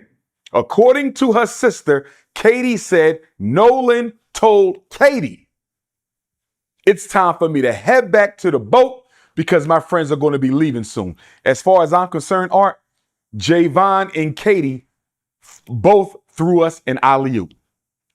Javon and Katie are throwing Sheriff Ledbetter of Jackson County an alley-oop. No, they're not. No, it's not no alley-oop. Because if Katie claimed that Nolan said he's going back to the boat, how come Katie can't articulate that Nolan went back to the boat? Is everybody blind? How come Katie can't say, yes, I saw Nolan go back to the boat and he got on the boat? Why is that she's given these accounts, but there's no hard evidence that he got on a boat? You see what I'm saying? Like, if she's there, how come she didn't see that? How come she didn't see him get on a boat? If she know that's what he said, are we to believe that she just departed from him when he said that and just went his way and she didn't see him do anything? That don't make sense. Because neither one of them are corroborating the story of Nolan's white friends on that boat. In fact, Javon said, this ain't adding up. Javon said, it's not like Nolan to say, you guys go ahead and leave me on this island and I'm just going to stay back to talk to this girl who I barely know.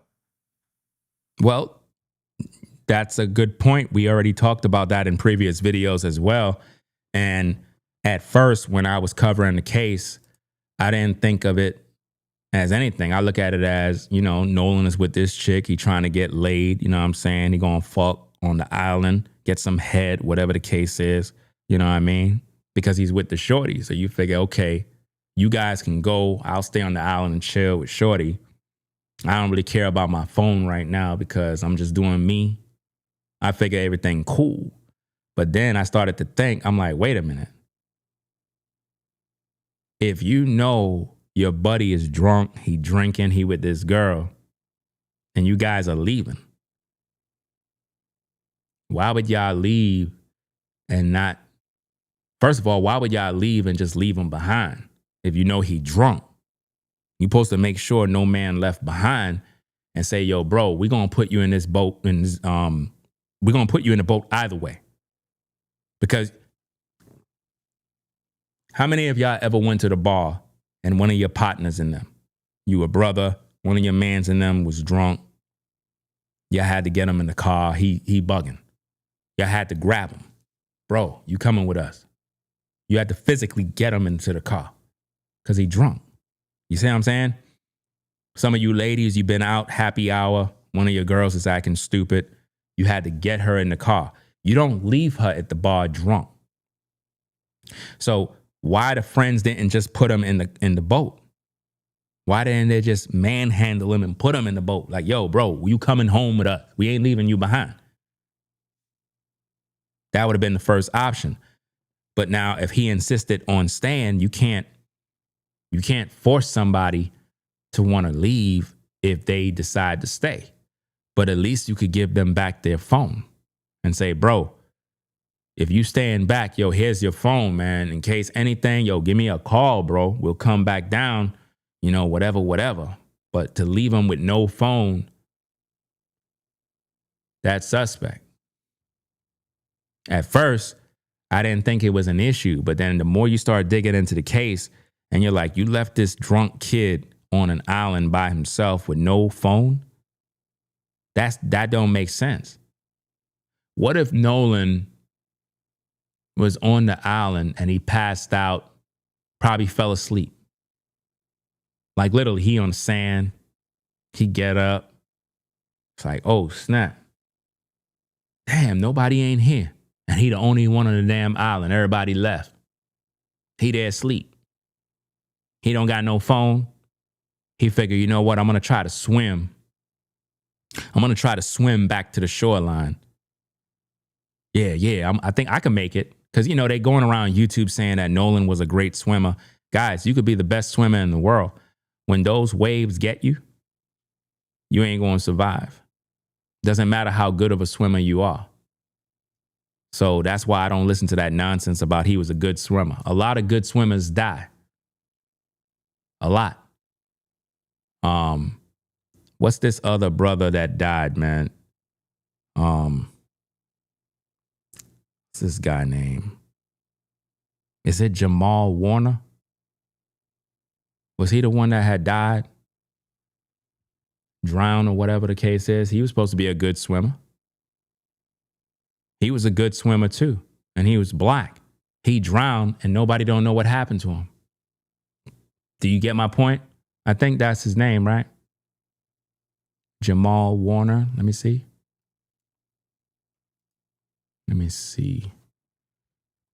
Jamal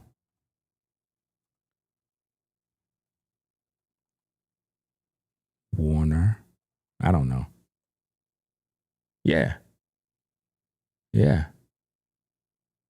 Mm-hmm. Yeah, he drowned. Jamal Warner. Yeah, Malcolm Jamal Warner. Mm-hmm. Now, how is it that he drowned, right? And nobody saw nothing? How? And they said accidental drowning in Costa Rica. He drowned, but nobody saw nothing. How is that? I'm not saying that, you know, somebody killed him, but it's kind of strange that you're out in these places, and they said he was a good swimmer. But like I said, when you get into those tides and those waves get you, it doesn't matter how good of a swimmer you are, you're going to die. You're going to die, fam. We're not fish. We're humans. Doesn't matter how good of a swimmer you are. You ain't supposed to be in no damn water. Let's get back to the content. Hit the like button. According to Javon, it don't make no sense.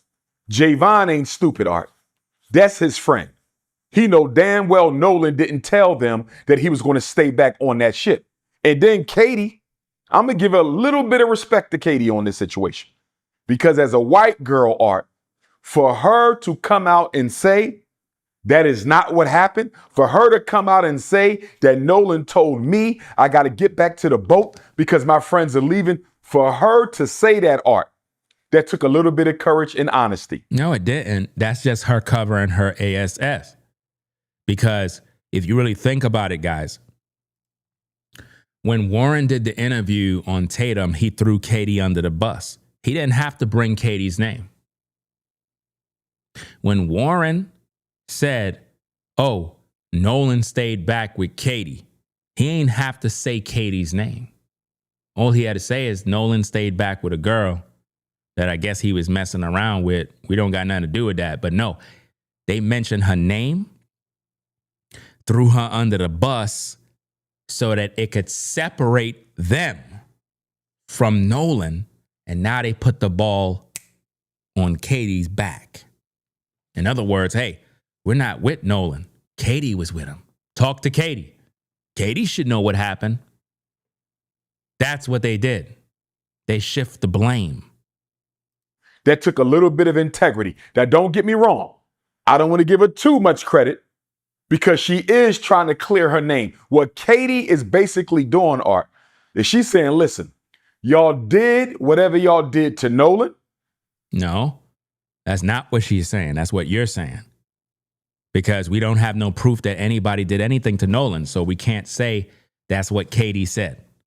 That's not what Katie doing. Everybody's trying to clear their name because they don't want the blame to be on them.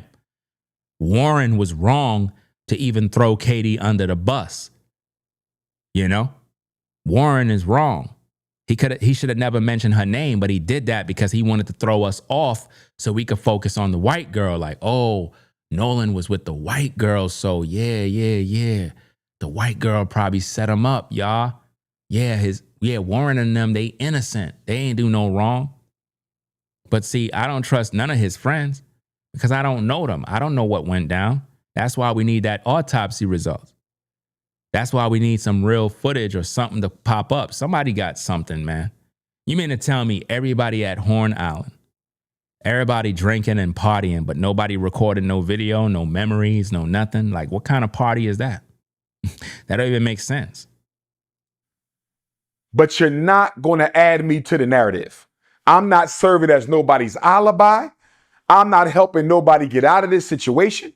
You're not going to use me as a decoy, but I still appreciate Katie speaking up for Nolan Art because she didn't have to do it. Although she's trying to protect herself and stay out of the investigation,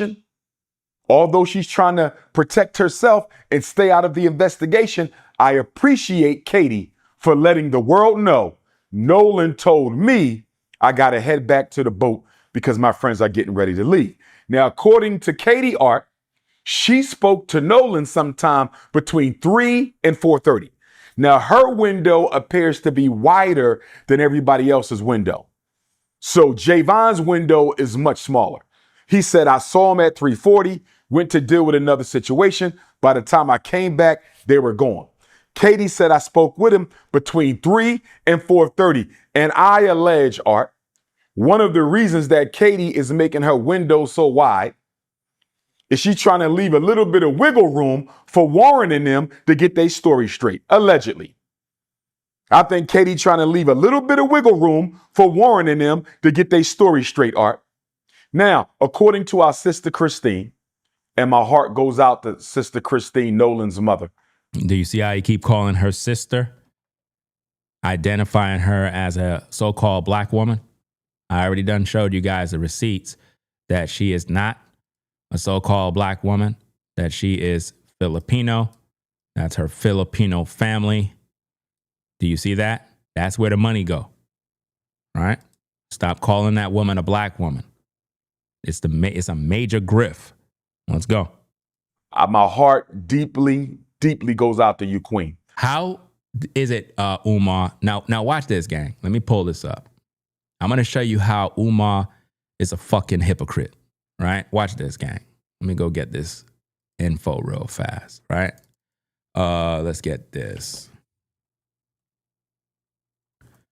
I cannot stand these people on social media, bro. Like, they're fake as hell, bro. They're just fake. They act like they care. They act like it's just sick. Absolutely sick. All right, let me do this. And let's get the news as well. Again, let me get this on the screen.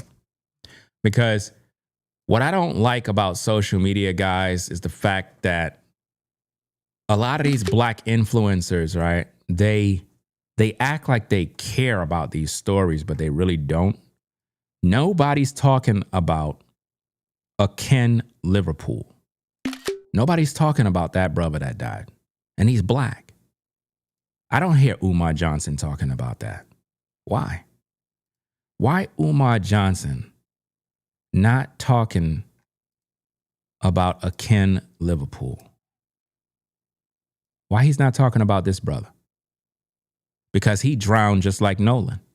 He was on a boat celebrating his birthday. He was there with his black friends, all black friends. And he somehow fell off the boat because he was drinking and he was dancing at the bow of the boat. And he fell off. And then he died. He drowned. Right? They were able to get back to shore, the mainland, and they realized he wasn't on the boat. So they contacted the so-called captain and was like, yo, somebody's missing. So they sent the cavalry out to pretty much go look for him, and they couldn't find him. And then they end up finding where he drowned. Nobody on YouTube is talking about this but me. I'm the only one on YouTube. See, Akin Liverpool, a 23-year-old community leader and recent double master's graduate who tragically died after going overboard from a charter boat in Miami's Biscayne Bay on June 12th, 2026. That's recent, guys. His body was recovered near Brickell Key 2 days later. 2 days later, they found the body. 2 days later, just like Nolan Wells, guys. And the incident remains under investigation. Notice, Ben Crump not talking about this. Umar Johnson not talking about this. All these grifters on YouTube not talking about this. Nobody's talking about it. You know why? Because he's black and all his friends were black. So you can't make money from that. There's no money to be made, guys. That's why black content creators refuse to talk about justice for Akin Liverpool. Nobody cares, guys. You see? Nobody. They don't care because his friends are black. But if his friends was white, everybody will be on this story. That's how sick social media is. I wanted you guys to see that because you ain't going to hear Dr. Umar talk about Akin Liverpool. He's acting like he cares about Nolan. So when you hear him talk all this garbage about, oh, my heart goes out for Christine, that's all bull crap. That's all bull crap. He don't care. Because if he did, he'll be talking about Akin Liverpool, and nobody cares. Let's hit that like button. Let's get back to the content. This is crazy, man. Let's go. According to Christine Art, she heard from a coach who ran into Nolan on the island as well. And according to the coach, he spoke to Nolan between 2:30 and 3:30. So Javon didn't see him after 3:40. The coach spoke to him sometime between 2:30 and 3:30. How come the coach didn't bring him back to the mainland? See, everybody's saying what they seen, but nobody ain't really trying to help Nolan. That's the problem. It seemed like everybody covering this up. And Katie said her conversation with Nolan was between 3 and 4:30. So you know what that means, Art? We can pretty much... You know, I find it funny that everybody claimed their phones were on boats, but everybody seemed to have time. They all know what time they spoke to Nolan. I want you to think about that, guys. Everybody claimed their phones were on a boat, but they all saying what time this happened, what time that happened. How you know what time it is if your phone is on the boat? You know? Everybody's wearing watches too now. Come on now. Use your brain. Let's go. Digest, conclude that Nolan was likely to have been unalived, Art, sometime within the hour of 3:30 to 4:30. I'm going to insinuate that Nolan's life was taken. Well, I don't want to use the word taken because you're saying somebody killed him. He could have died due to a freak accident or he passed out due to dehydration. Remember, Nolan wasn't wearing a life jacket. See? So we got to be very careful when you say Nolan had his life taken because what you're suggesting is that somebody white killed him. There was black people out there too. How come nobody's saying what if a black person killed him? How come? Why we not think? Why everything got to be about a white person did it? White people get blamed for everything, bro. Like, it's just sick. And then when I speak on these issues, everybody want to cry and call me all sorts of names. It don't even make no sense, bro. Let's get back to the content. Hit the like button. Because I do not believe he accidentally drowned. If he drowned, he was forcibly drowned. Do you see that? See, we can't take you serious, Umar, because you're ruling out that there was an accidental drowning. You're trying to stick to the narrative that somebody killed them with no facts. We can't take you serious, fam. We can't take you serious. You're supposed to be impartial, I mean. You can't be partial in judgment. You can't already decide that somebody killed them. You have to think of what can possibly happen on both sides, you know? You have to think of both. It could have been an accidental drowning. It could have been an accident. A boat could have hit him. He could have been in the water and a boat just ran right into him, knocked him out. He drowned. Things can happen. But to just say, oh, yeah, somebody unalived them, like how? With all those people out there, you going to tell me nobody saw? Come on, man. And we'll get to that in a minute. If Nolan drowned, he was forcibly drowned. He did not accidentally drown. He was a great swimmer. Miss me with the nonsense. You could be a great swimmer and still drown, Umar. You should be educated enough to understand that. Doesn't matter how good of a swimmer you are. Many good swimmers died. That boy did not drown. If he drowned, it was by force. You see that? It was by force. So now he's suggesting that somebody white put Nolan underwater and forcefully drowned him. That's wrong. You shouldn't be saying this stuff. So again, Art, all three of these people, arguably the last three to see him alive, except for those who took his life. You're acting as if though his friends were the only people on the island. There was hundreds of people out there. So you can't say that his friends were the only ones that saw him. You can't say that. This is why we can't take these people serious, because they're lying, guys. They're just making stuff up. Katie, the coach, and Javon are arguably the last three people to see Nolan alive, except for those who took his life on that boat, allegedly. You see how he just threw in allegedly? And he said that they took his life on that boat. You see what he's doing? And he's talking about the boat that was sinking. Even though it's very clear and evident that them boys that was on the boat called, it was a distress call about the boat sinking, and pretty much Bart came to help with the towing of the boat. But yet all the internet on these black YouTube grift channels, they were claiming that Bart murdered Nolan Wells. This is why Bart and his people are setting up lawsuits against content creators, because they've been lying the whole time. You know, so Umar might end up making the list of people to get sued. Let's go. That's my position. So they're all basically cutting off around 3:30 Art. Remember, they made the call for the emergency sea tow at 4 o'clock. Javon said he cut out 3:40. The coach, 3:30. They made the call at 4 o'clock. That conversation we heard, the sea tow call, which we're going to talk about in a minute, that took place at 4. It sounded like there was some struggling going on in the background. Nolan could have been getting unalived while they were making the call, Art. Do you hear how crazy this man sound? So you want us to believe that the white boy that's making the call, while he's making the call, they're in the back of the boat killing him. Do you understand? A 22-footer boat is very small. Do you understand? You know, listen, man, guys, a 22-footer boat is a small vessel.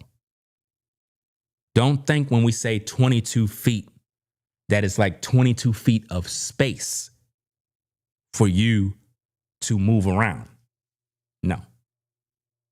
The actual space to move around on a 22-footer boat, you're looking at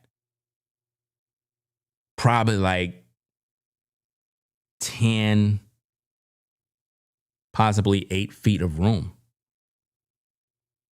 that you just move around. And that's like the length.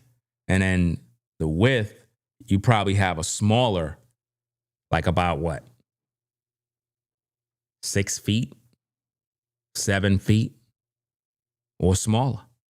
It's not, it's very small, guys. A 22-footer boat is small. So to suggest that Nolan was on the boat getting unalive while the other kid is on the phone, but we don't hear Nolan screaming. Make that make sense. Nolan is on a 22-footer boat. They're killing him, but we don't hear Nolan yelling out at all.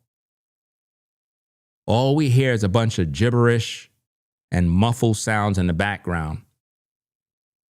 And the internet just goes around blaming people for his death. Make that make sense, guys. Nolan could have been getting unalived while they were making the call. That's dumb. Nolan could have been getting choked out. Choked out? that would show in autopsies. You're not making no sense. Why would someone be choking them out?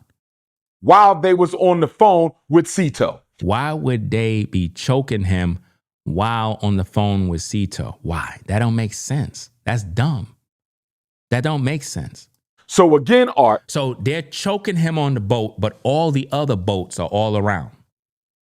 All the other people are around, watching them, choking him. That's what Umar want you to believe. This guy sound dumb as hell, fam.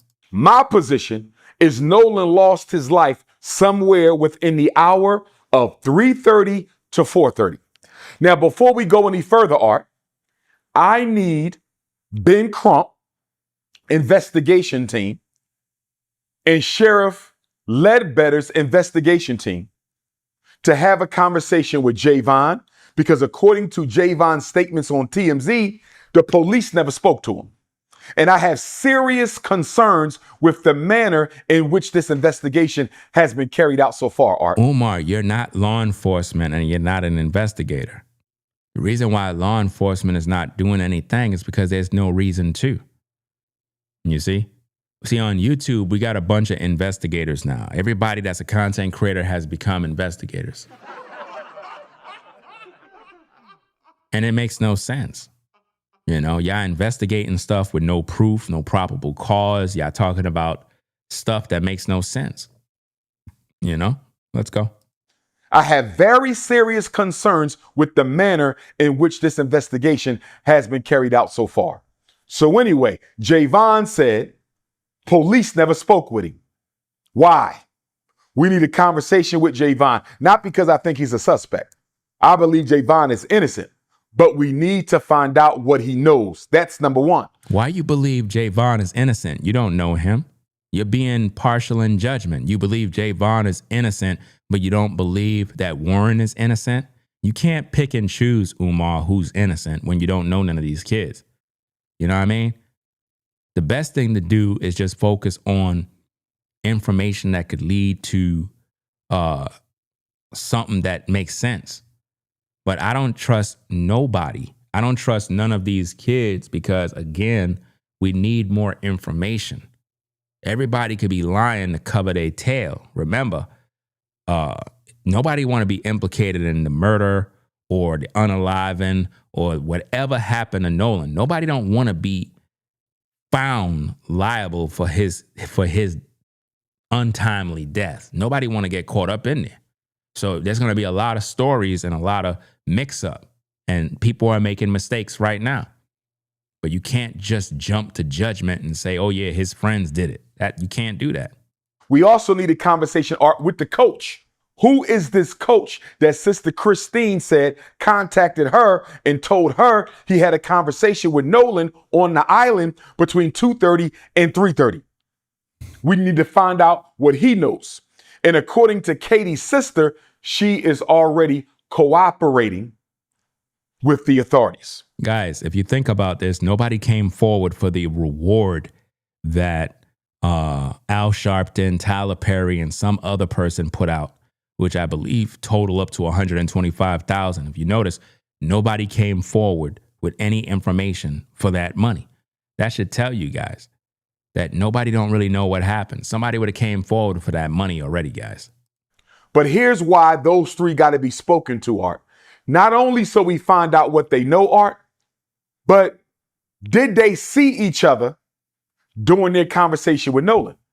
Because Javon, if you was talking to Nolan and left him at 3:40, and if Katie was talking to Nolan sometime between 3 and 4:30, and if the coach was talking to Nolan between 3:30 and 4:30, Art, at least two of you should have ran into each other. Did the coach see Javon? Did Javon see the coach? Did the coach see Katie? Did Katie see the coach? Did Katie see Javon? Did the coach see Katie? Art, if all three of them are saying they What the heck is he talking about, bro? He's all over the place. saw Nolan for the last time, roughly within the same hour, hour and a half, Art, did y'all run into each other? Let me tell you why I'm asking this question, Art. And I'm not throwing no shade at my brother Javon. I like Javon. I'm not throwing no shade at Miss Katie McCormick. I don't know her. I'm not throwing no shade at the coach, Art.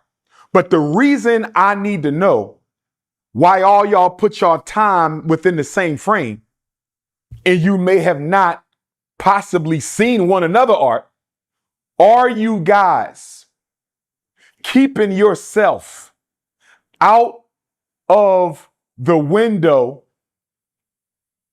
of witnessing this crime by saying you didn't see him after 3:30? I want you to follow what I'm saying here, Art. It's kind of interesting that they all saw him last at 3:30, not after 3:30. Javon 3:40, roughly 3:30. My point is, Art, for all three of them to have the same exact time, if they did not see each other at all during these conversations with Nolan, are they pushing up the window of time during which they saw Nolan so they cannot be included in this? Umar, you're not making any sense, bro. I'm trying to find, like, what is your point, bro? Am I the only one that noticed that? Like, he's not getting to nothing, and like he's just... See, him and the Art of Dialogue, they're just trying to make money. They just dragging the thing along. They're not getting to no points. They're not making no points.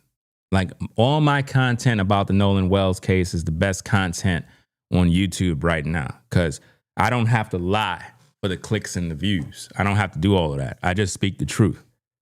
But it's like he's just going around just saying stuff and he's not getting no points across. Investigation as a witness to a crime. In other words, Art, I don't think Javon had nothing to do with it. I know he didn't. Do you see how he's trying to clear Javon? Do you see what he's doing? He's basically pulling a Brandon Tatum right now. How come he ain't saying, I believe Warren didn't have nothing to do with it? Well, how come he not saying that for the white boy? You see what I mean?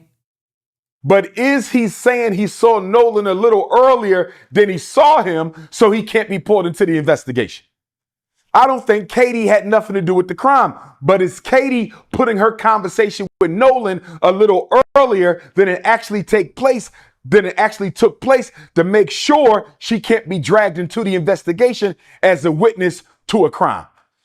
It's like Umar is trying to do like Charleston White. You know how Charleston White try to be overly excited and dramatic when he's talking? I noticed that Umar trying to do the same thing in order to keep the people engaged. That's what I see here. You know, because he's not making no points. He just overly dramatic and loud. Possible that the coach is putting his conversation with Nolan earlier than what it was, Art, to make sure he cannot get dragged into the investigation. I don't think they had anything to do with it, but they could have been a witness to a homicide, Art. Now it's a witness to a homicide? Bro, you can't say that without having some facts, because now you're falsely accusing somebody. You can't say that.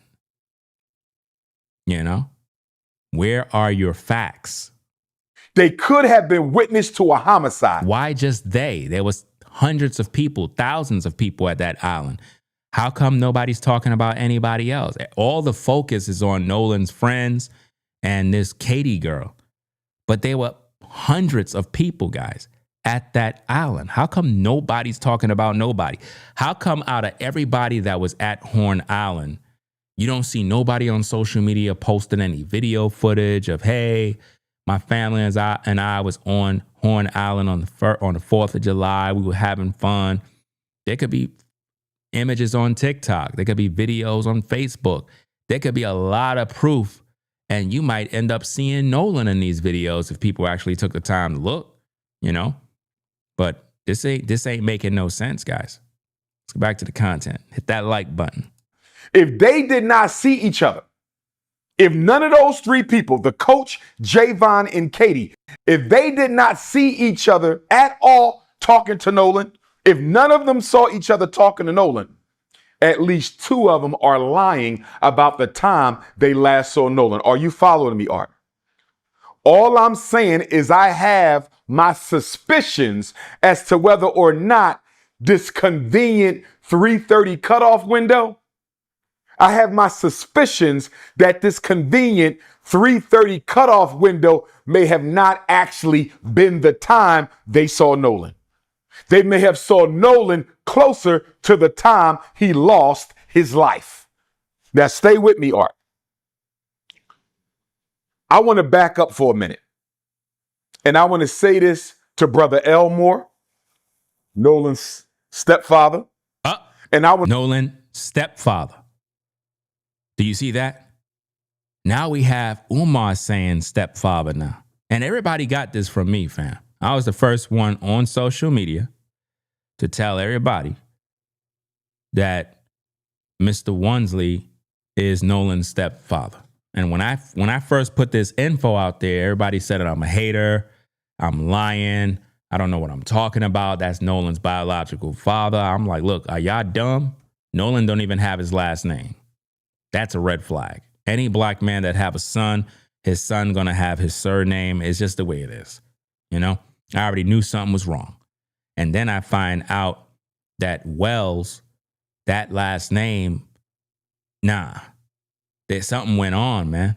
That mean that Christine was messing with some other man on the low key. So when the info dropped about those 3 kids that was given over to the other baby daddy, those kids are older than Nolan. That mean that Christine was pregnant with some other man's kids while she was already with a man. She was cheating, bro, on a low key. And she don't know who Nolan's father is. Or she do. Because if that's the case, how come that father didn't get how come she didn't get the last name from that father to give to Nolan? Because she was out there doing her dirt. She was out there 304ing it in them streets. But she don't want YouTube, she don't want social media to know the truth, because what that does, it puts her on the spot. She don't want the world to know her dark secrets. Say this to Coach Tracy, who I believe was one of Nolan's coaches. Brother Elmore, the stepfather, and Coach Tracy, the coach, both said on national television, Art, that they don't think race played a role in this at all. Elmore, Tracy, 2 dark-skinned black men in Mississippi, and both of them said on national television, I don't think race had anything to do with this case. I am disappointed in Brother Elmore. I am disappointed in Coach Tracy. How dare you help these young people avoid the Matthew Shepard and James Byrd Jr. federal hate crimes law, Art?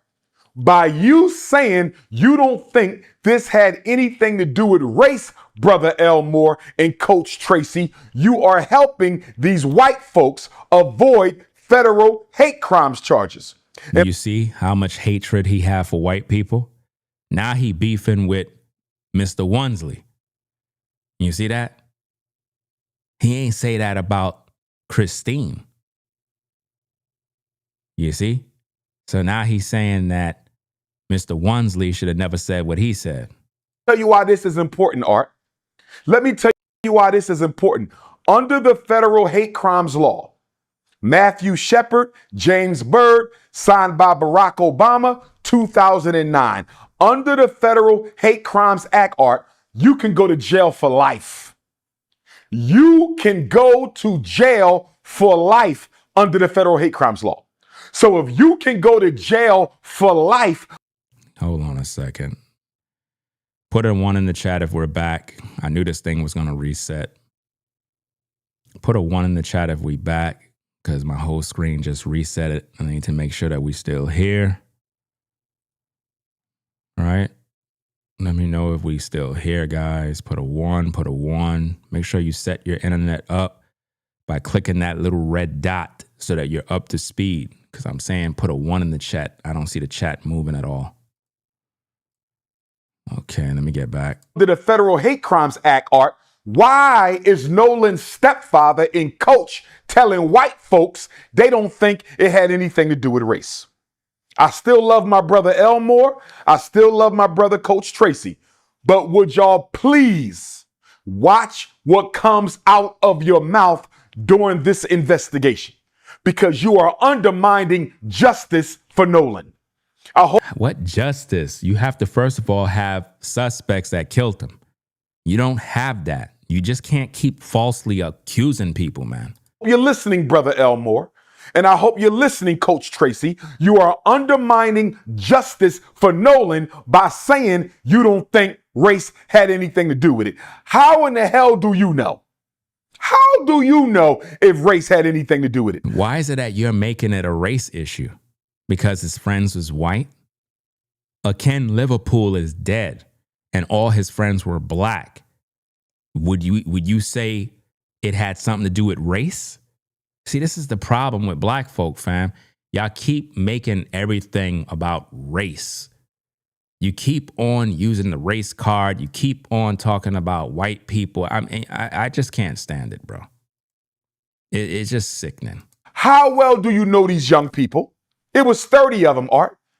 It was damn near 30 white youth spread across 3 boats. How many of them did Elmore know? How many of them did Coach Tracy know? So how are you going to go on TV and say, I don't think it had anything to do with race? Why are you helping them avoid accountability for what they may have done? I don't know if they did it, Art. You don't know if they did it. They don't know if they did it. And they definitely don't know if it was motivated by race. What they should have said, Art, is what Javon said. And that's why I like the young brother Javon. That's why I like that young brother Javon. You see how he keep talking about Javon? It's like he's trying to clear Javon's name. He's doing too much at this point. Mother, Sister Tashima, shout out to you. You raised a good kid. When TMZ asked Javon if he thought it had anything to do with race, Art, when TMZ asked Javon if he thought this had anything to do with race, he said, what? I don't want to answer that question. I don't want to answer that question. Perfect answer. Perfect answer. Or, Art, they could have said, I don't know. Nolan's stepfather could have said, I don't know if it had anything to do with race. Coach Tracy should have said, I don't know if it had anything to do with race. But to say... When it comes to Nolan Wells, parts of Nolan Wells missing and all this stuff, you folks have to understand autopsies. When you're having an autopsy, fam, they remove everything. You have to understand it's a dead body, right? So when you're dead and you're having an autopsy, they remove organs, they do this, they take your brain out, they do all sorts of stuff to examine the organs. You know what I mean? So when you think about the fact that the family had an independent autopsy, they got the leftovers. Do you understand? They get the leftovers. That's expected. And keep in mind, you're dealing with a decomposing body. It ain't like the body is fresh and everything is nice. And no, it's a mess. You see what I'm saying? That's why when you think about the funeral, did they have an open casket? No. They ain't even have an open casket for the kid. And you have to ask yourself the question, why?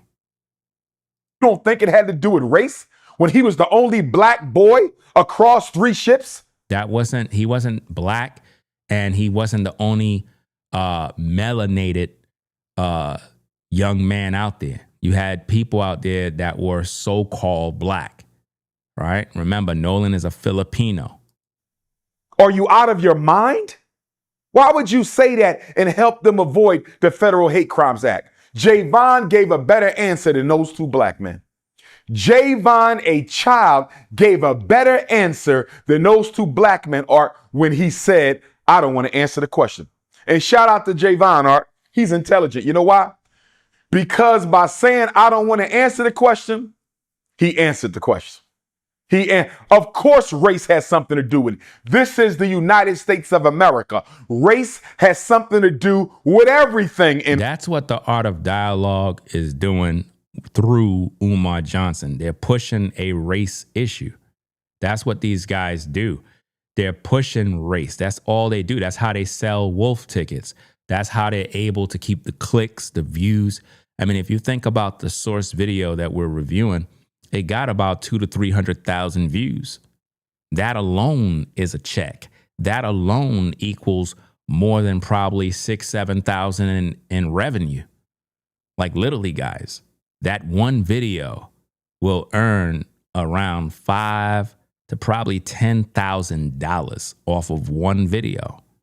That's how much money Art of Dialogue collecting in off that one interview with Umar Johnson. So obviously he cut Umar a check. Umar got some bread under the table. Just like when Charleston White do interviews, you got to pay Charleston White. Charleston don't do these interviews for free. You got to pay him. Why? Because Charleston knows that his name is going to get your video views. He knows that. So when he comes into the studio, you got to have that bread for him. You know what I mean? You're going to cut him a check. Somebody paying somebody something if he's going to come into the studio and talk on that microphone. It is what it is. Let's go. Involving black people. The country was built on the backs of black people. No, it was not. Black people ain't built nothing in the country. I'm tired of listen, I am tired of black folk, right? Talking about they built America and they built this and they built, you ain't built a damn thing. You ain't built anything. You talking about what you built. You did not build America. That's a lie. That's one of the biggest lies. How many of y'all always hear black people talking about they built America, they built the land, they built this? So why we can't build a community? If we're such builders, if we built everything, then we should have a lot of architects out here. Where they at? Where they at? Because when I look, the white man owns all the farms, agriculture, housing development. If black people are the ones that built America, we should be having land with houses and communities built up since we got all these skilled trades. But there are none. We need to stop do that. We need to stop lying by saying we built America. We ain't built shit. We ain't built nothing. You were in your ancestors was in the field picking cotton. That's what you were doing. You weren't building anything. The white man was building all that stuff. The infrastructure that's put together right now is the white man's job. He did that. If the white man were to say, look, we're going to give black people as a whole, we're going to get a so-called black man, black woman, we're going to give y'all 10 states in the United States. We're going to give you 10 states. And out of these 10, your job is to develop these states. We're going to pull all resources. We're going to pull all of our skilled trades workers, everybody that's upholding everything. We're going to pull all of it, and we're going to leave it up to black people to maintain and or build their communities. If they were to do that, we would fail. You know why? Because we ain't build nothing. You're dependent on the white man to uphold the infrastructure. And that's just the facts. And we don't like to hear that truth because it stings. Because we know that we don't do these things. See, in the black community, when we're young, we're taught to be athletes and rappers. That's as far as it goes in the black community. You're taught to be a basketball player, football player, or a rapper. You don't see nobody encouraging a young black man to be a farmer, to get involved in these other industries, to get into housing development. It's not encouraged. So that's what we need more in the black community. We need more developers, more producers. We need less athletes and less rappers, because all this rap stuff, everybody just poisoning the youth with more garbage. So we don't need that. We need more intelligent, smart black folk that know how to build houses. Because when you think about the Mexican community, right? The Mexican community have a lot of skilled trades workers. A lot of Mexicans, fam. You could talk what you want about Mexicans, but I tell you one thing, whenever the white man is out and about building, Who do you think he hired to come on board when it comes to building that damn house right there? He get those Mexicans in, and those Mexicans call all their brothers, and they all eating because they're skilled trades workers. They're the ones that's building a lot. Mexicans built a lot of houses that you see out and about. Mexicans were the ones that were hired to build. You don't see us. Anytime you see them building them houses, do you see us? Do you see the black man? You don't see us. You see the white man. You see Asians. You see Mexicans. You see them.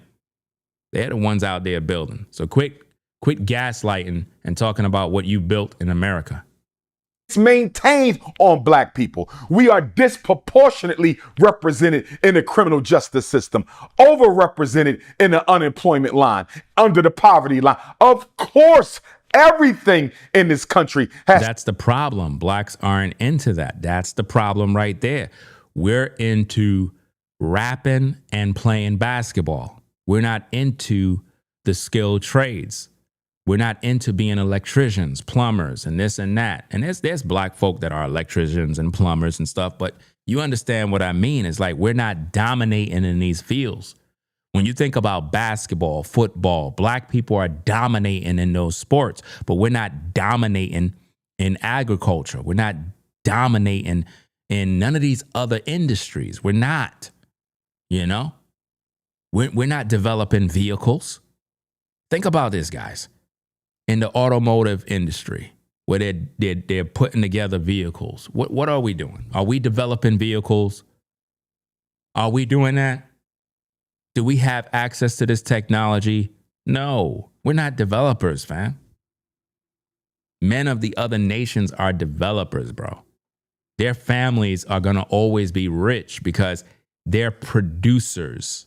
We're consumers. We don't produce nothing. That's the problem with the black community. But again, when I speak, they call me a tether. They hate me. They always trying to condemn me and wish me to die. But I'm the only one speaking facts on facts. That's why they hate me. To do with race. And I'm disappointed in us, Art, that we are so afraid to call racism what it is. He's still talking about racism. I'm tired of these ninjas, bro. They're the ones holding black people back. They keep talking about racism when we're supposed to be building. We're supposed to be developing ourselves. We keep holding ourselves back by dwelling on all this bull crap, fam. We're the only group of people on this earth that keep talking about racism all day. You know how weak we sound? You know how weak you must be as a black man that every single day all you talk about is racism, always blaming white people for everything, always looking at the white man not even thinking about you. White man trying to take care of his family. But you keep blaming him for your problems. That's the problem right there. You see, I'm a father. I'm 49. Only thing on my mind is taking care of my family. That's it. That's the only thing on my mind. When you get to age 49, life is different. You know, you have a lot of people, all they do is bullshit all damn day and waste their life away. That's not on my mind. My mind is my family. That's it. Because when I look at life, I'm like, wait a minute, I'm 49. So you do the math, you start calculating, okay, how long I'm going to be on this earth. You start realizing you got a little bit of time left. So once you start realizing that, you don't got time to be playing games. So we as a people, we got to start to get focused on our life and taking care of our family and our kids and stop with all of this racist nonsense and this foolishness because it's not helping us at all.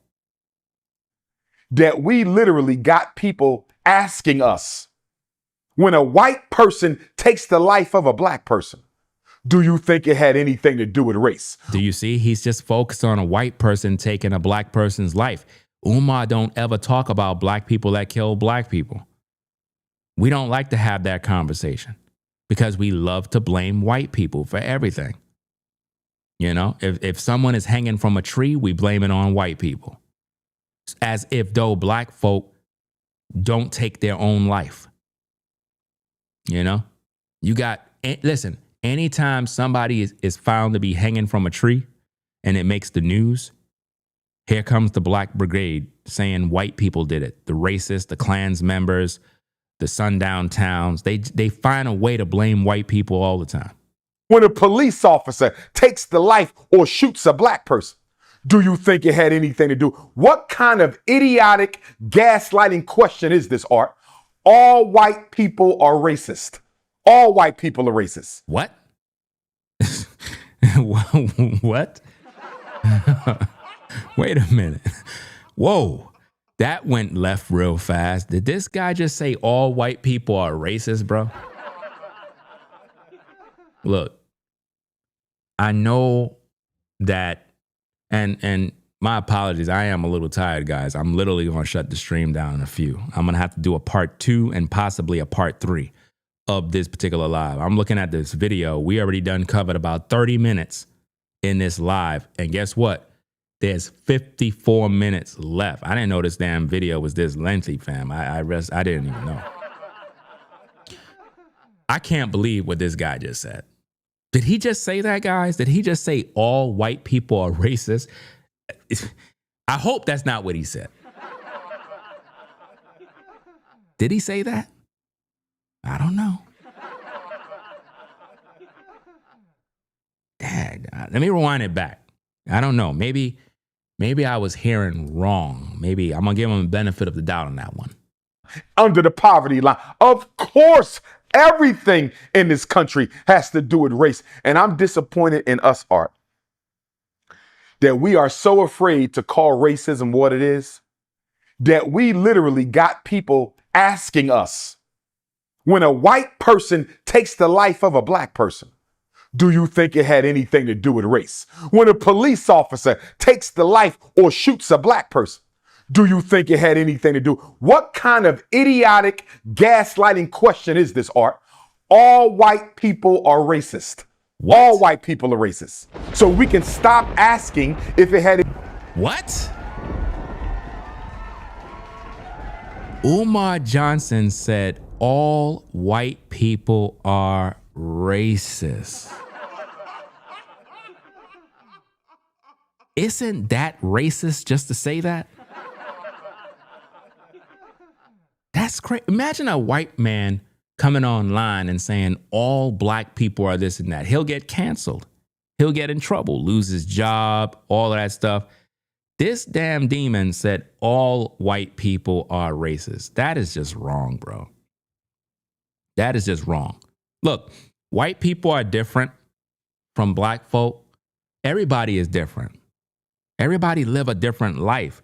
But to just say all white people are racist? Bro, how do you do business, bro? You know how dangerous it is to say that? I think Umar is just focusing on black people financially supporting them at this point. Because to say that, that's racist. You heard it yourself, guys. Umar Johnson said that all white people are racist. Yeah, Asians, they dominate, and because they focus on technology. This is where black folk are just in the laughing stock of the world because we don't dominate in industries, man. Think about it, fam. Asians dominate, bro. Automobiles, computers, electronics, all the stuff that you use every single day. They manufacture, bro. Think about that. You see what I'm saying? What are we manufacturing? You see that? That's why nobody respects us, fam. Because we ain't doing anything but complaining all day about racism. You don't see the Asian man doing that. You got a China man, he come to the United States, he starts a business right away. Start making money. The African man comes down, he making his money. The white man, he been making his money. The Jewish man, he making his money. East Indian, they making their money. Everybody making their money. You go to any predominantly black community, you will see nothing but businesses from other nations in your communities. All your money that you slave for in your job goes into those businesses. How come in those very same black communities, black people don't own the corner store? How come black people don't own the laundromat? Think about that, guys. Every predominantly black community, the laundromat is owned by the Asians. The corner stores is owned by this group, the Arab man, this one. You see that? You don't own nothing in your community. You talk so much about being pro-black. I got people on YouTube claiming that I'm pro-black. I'm not pro-black, fam. I'm not into none of that bullshit, bro. That's what's holding us back. You could be pro-black all you want. You ain't doing shit. Do you understand? You talking about black power, pro-black guys. We're not doing nothing but talking, and we're broke. Does that make sense? Everybody on social media, we're black, we're FBA, pro-black, black power. But you're broke. You own nothing. You don't work in no particular industries. We're not developers. We're not doing anything. We don't have anything to be proud of that we could look back and we could say, yo, wow, we running this, bro. But when you think of electronics, you think of Asians. All these automobiles, all that technology. That's crazy, man. When you look at Apple, all these computers, where you think they manufacture those parts and this and that and all these other things. You see? It's serious, man. We got to get down with the get down, man. We busy playing, talking all this dumb stuff, but yet our people are not building no generational wealth. That's why when I see these ninjas on YouTube and all they do is talk about me all damn day, they not getting to no money. They wasting their damn time. All that hate and venom, that stuff is toxic and poison. You can't get nowhere in life like that. All them people, all that level of hate, all that time invested could have been invested in all them damn people coming together and starting a business. But nah, ninjas can never come together. They only come together when it comes to drama. And that's what they eat for dinner, drama. They love that stuff. And while we fighting and killing one another, the white man making all the money. You understand? Out here in North Carolina, the white man is building everything. The white man. They buying up land. They building communities, houses. There's a lot of communities being developed out here, fam. I drive around just to look at what's going on. There's a lot of, listen, even though I've been out here for about 3 years now, there's still areas I have never been to. I take drives out just to go. I'll just get up, be like, yo, let me take a drive. And I just follow the road wherever it go. Just to kind of see where it go and find other communities, kind of look and see what's going on. And man, I tell you, I'm seeing so many new communities out here being built from the ground up. And I'm like, it's not us doing that. We're not the ones building shit. I'm seeing the white man and a lot of Mexicans, a lot. They all out there building up these communities, man. And we don't even have no fight in the game. Why I don't see a bunch of black men out there building those houses? Why? Only place I see black men is on YouTube talking shit. I don't see y'all out there with a hammer, a drill, a saw. Half of you ninjas don't even own tools. It's sickening. It is embarrassing that as grown men, we don't got nothing to show. All we doing is talking crap on social media, but we not building nothing. We talking about the white man all day. Guys, the white man out there cutting trees, buying up land, and we busy talking about white supremacy. Stuff is sad, man. Anything to do with race. If it's black and it's white, it has something to do with race because all white people are racist. That's just how it is. Wow. Whew. That's crazy, man. I'm surprised they didn't edit that out the video, bro. Now let's get back to this. Imagine saying that and then going to your 9 to 5. You'll get fired, bro. Imagine you're a YouTuber and you saying all white people are racist. And then you got to go to your 9 to 5. You know you're getting fired, right? Somebody from your job that is white is going to send that tape to your employer. And once your employer hear that, you getting fired. You gonna get canceled, fam. Now, it's interesting that black people won't give Umar no smoke for being racist. That's a racist thing to say. To say all white people are racist? That's bad, man. And you folks that side with Umar, you should be ashamed of yourself because that's not right. Before we deal with the infamous Cito call, Art. I don't even know how Umar get paid. You know what I'm saying? It's off of the donations that mainly women send him. A lot of black women support Umar. A lot of y'all may not know that, but a lot of black women support Umar. He get a lot of support from black women. I got a few questions for Warren. I want to deal with that infamous Cito call, Art. And I want to deal with Sister Tashima and Sister Christine's visit to Warren's home to get Nolan's cell phone. I want to deal with them two in a minute. But before I go there, I got a couple questions for Warren and his white friends. Nolan's best friend, and Warren even called Nolan his brother, Art. He even called him his brother. He said they spent the night together before they went out to White Devil's Horn Island, Art. The night before, July 3rd, they stayed in the same home. How do you stay in the same home with somebody, Art, and leave them on an island? How do you sleep in the same house with somebody July 3rd and then leave them on an island July 4th? But I got a few questions for Warren. No disrespect. I'm not saying he's innocent. I'm not saying he's guilty, but I got a few questions for you, Warren. Since you could sit down and interview with Officer B.T. Coon, I need you to sit down and interview with Dr. Umar Ifatunde. So that you can sit down and interview with Officer B.T. Coon, I want you to sit down and interview with Dr. Umar Ifatunde.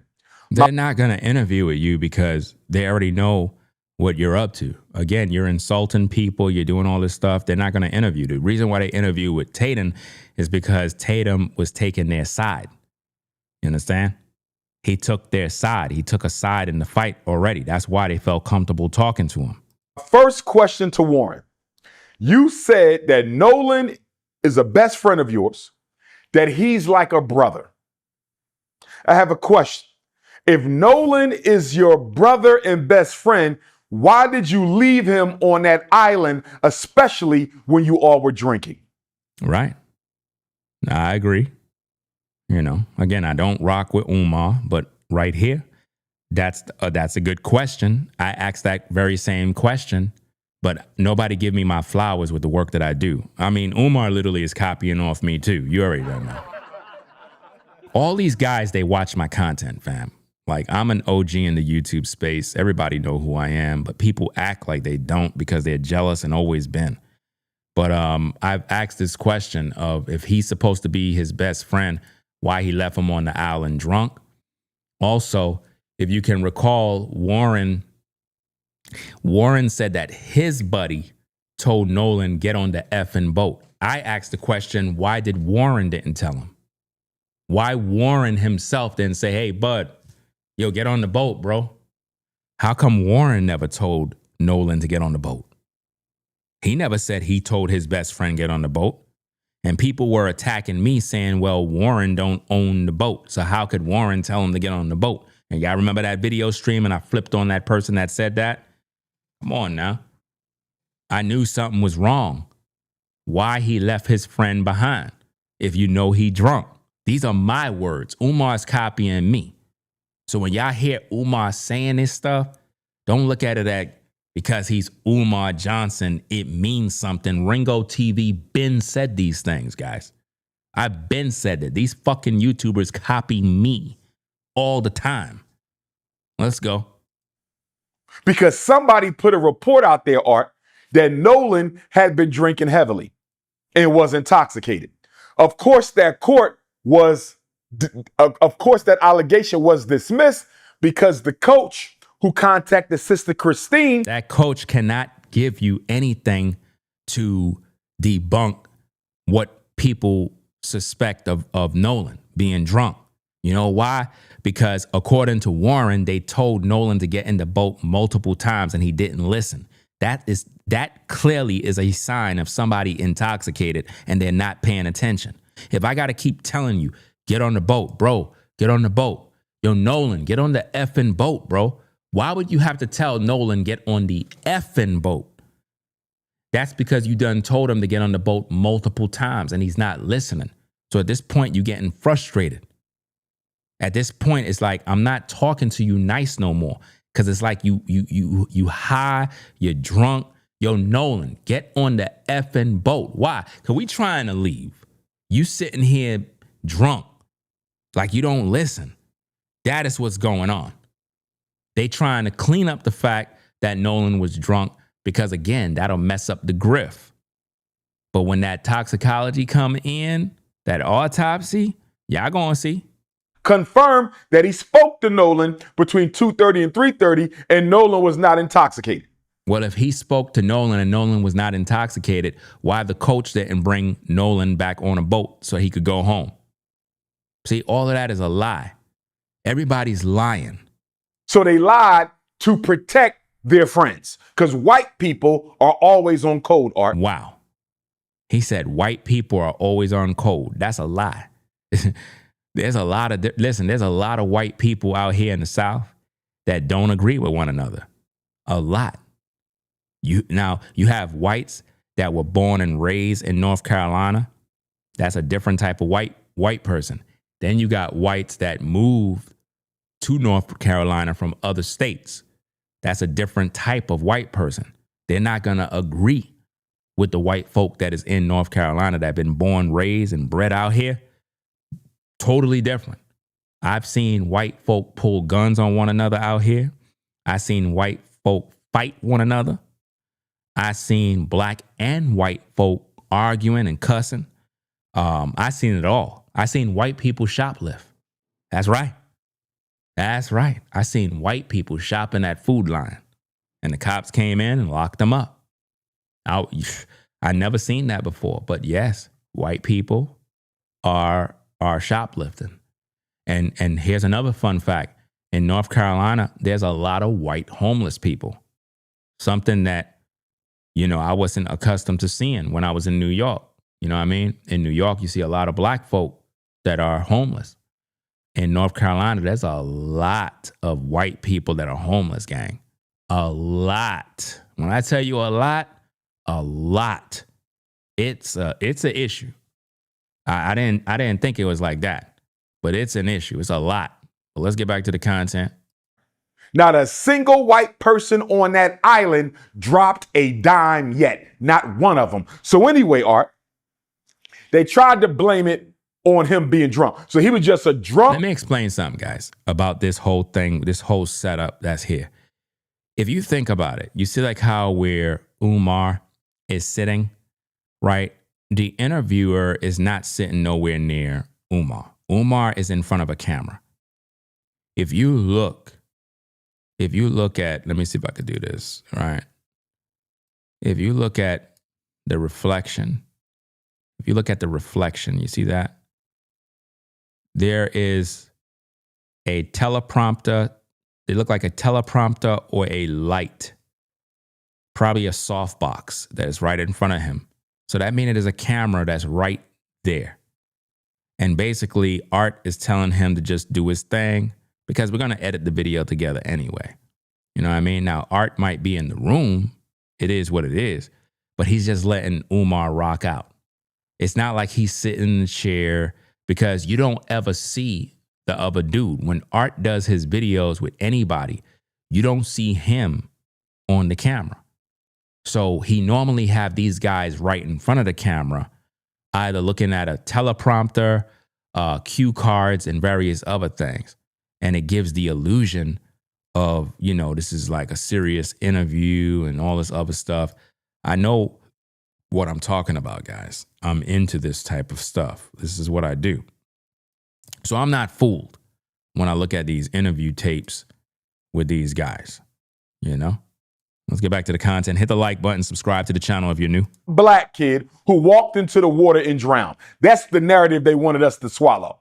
He was just a drunk black kid who walked into the water and drowned. And remember, Art, Sheriff Ledbetter allegedly ruled the case an accidental drowning before he did any investigation. Are they in New York? That background looked familiar. I could just recognize certain areas of New York. Look like New York. I don't know. Could be New York. That backdrop looked like New York. Let's go. He ruled Nolan's death an accidental drowning before he did any investigation. As far as I'm concerned, that meets the definition of public corruption. As far as I'm concerned, it's just a bunch of allegations with this guy. He's falsely accusing people. He's just making stuff up as he go. And this is why you can't take Umar Johnson serious. It meets the definition of public corruption. But stand with Warren, Art. Warren, if Nolan is your brother and best friend, why did you leave him on an island without his cell phone and his keys?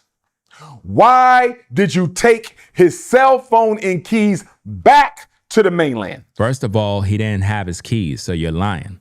The keys were at the house. Nolan didn't take his car. This is how you know that Umar is disingenuous and he's lying.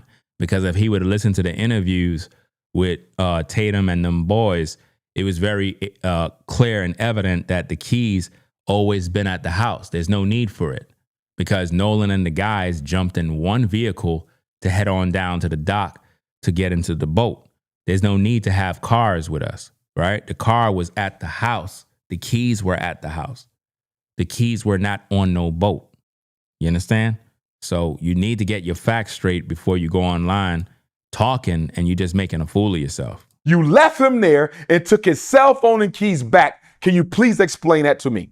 What person wants to be on an island without their phone? Help me understand that, Warren. I don't know of an 18-year-old who wants to be anywhere without their phone, Art. They don't want to be in school without their phone. They don't want to be at home without their phone. You can't be on your phone in the water, Umar. You understand? I get it. If they're leaving, they could have gave them the phone. I get that. But at the same time, what are you going to do with the phone? You can't be in the water. Now they got devices that you can use where you have you can have your phone and you could put something around your neck. You could look it up on Amazon. They have these things that you could put your phone in and it won't get wet. Meaning you can wrap it around your neck, put your phone inside of it. And it's like, it's inside of like this pouch thing. And you could literally be in the water, even with your phone, and your phone won't get wet. They have those items too. So in that regard, I would agree that they could have given him back his phone. And if these guys know that they're on a boat, everybody should have that device so that their phone is protected. You know, because if you're going to stay back, I would want my phone. If I know I'm staying back, this is just me personally. If I was Nolan and I know that I'm staying back, I'd be like, yo, hand me my phone. That's the first thing I'm going to say is hand me my phone, because I'm not going to just stay here with no lifeline. That don't make sense. They don't want to be out of town without their phone. They don't want to be at the mall, the movies, the restaurant. They don't want to be nowhere without their phone, let alone on an island with no way to get off. You left your best friend on an island, your so-called brother. You left him on an island with no way to get off. You're blaming Warren. That's where we have a problem. Your focus is on Warren. You're being overly dramatic. There's a bunch of other guys there with Warren. So you can't just put all your emphasis on Warren and blame him. If Nolan made a choice to stay back, right, then it is what it is. You just can't keep blaming Warren and say, well, it's your fault that he left. Nah, you can't do that, man. I would have hoped that all the guys would have got Nolan on the boat. At the same time, if Nolan made a decision, I mean, what could I do? especially if he didn't want to get on the boat and we're fighting with him to get on the boat and he don't want to get on the boat, then. And remember in my videos, guys, I was telling y'all that I believe that Nolan knew the boat was sinking and said, hell no, I'm not getting on that boat. Remember I made that video and I was like, I don't think that Nolan wanted to board a boat that's sinking. That's what I was talking about a while back. Let's go. And you took his phone and his keys. Can you explain that to me, Warren? While you're thinking about it, I got another question for you, Warren. While you're thinking about it. You said at 11 o'clock, you called Miss Christine to see if she heard from her son. Warren said, Art, I called Miss Christine to see if she heard from Nolan. You don't notice that Umar is saying all the stuff I already said, guys. Like he's literally watching my playbook, copying everything that I already done talked about. She said she had not heard from Nolan. Can I ask you a question, Warren? If you took his phone, how in the hell was his mother supposed to hear from her son when you have the son's phone?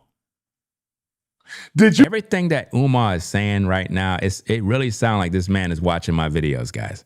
Like he's literally saying everything that I already said already. Because I said this in my videos.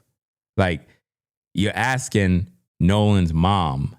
Remember I made the video and I was talking about why would Warren contact Nolan's mom and ask, have you heard? How could she hear from Nolan if Nolan don't got no phone?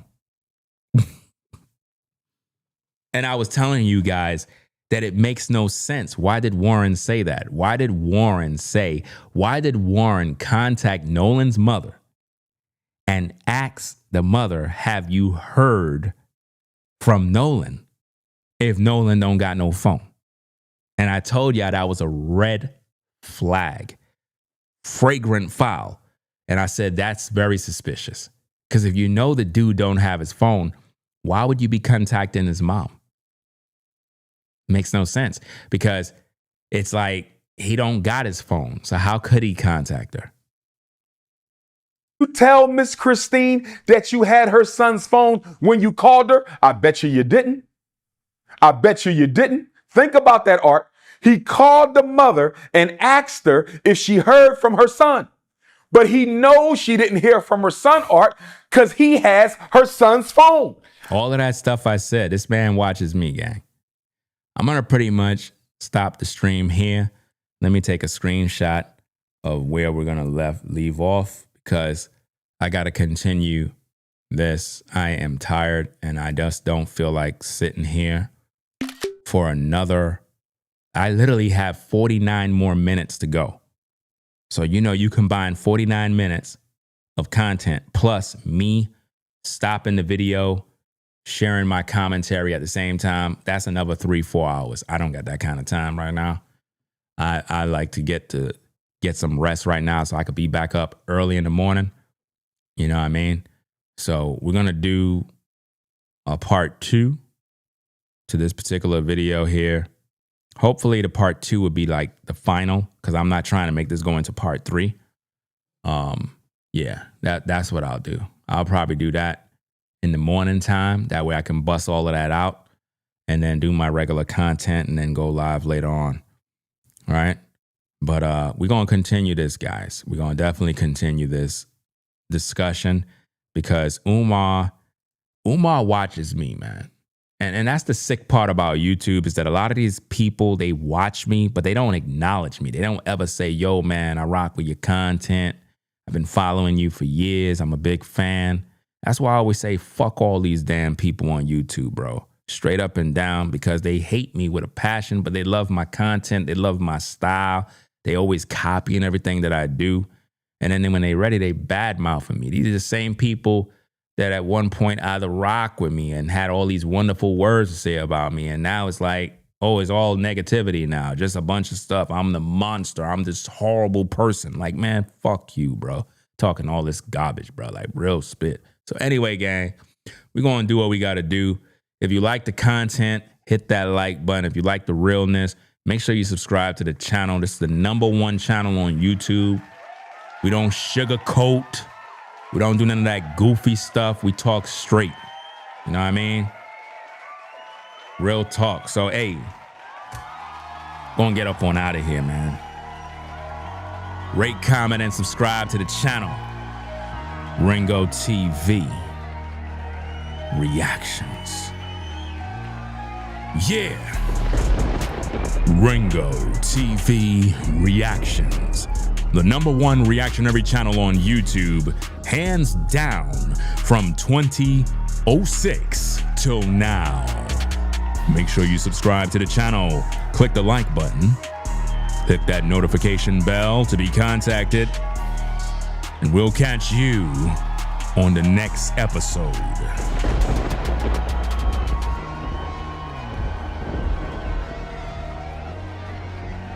You already done know what it is. Rate, comment, and subscribe to the channel. I'll catch you in the next episode. I'm out. Peace and blessings. We out of here. Peace. If you like our content, consider supporting via Cash App at $Ringo TV Raw. Become a patron at patreon.com for exclusive video content not shown on YouTube. You could also support through PayPal at paypal.me/Ringo TV Raw. Subscribe to our YouTube channel and click the bell to be notified of new content. Follow me on Instagram at Ringo TV Raw. This is Ringo TV Reactions.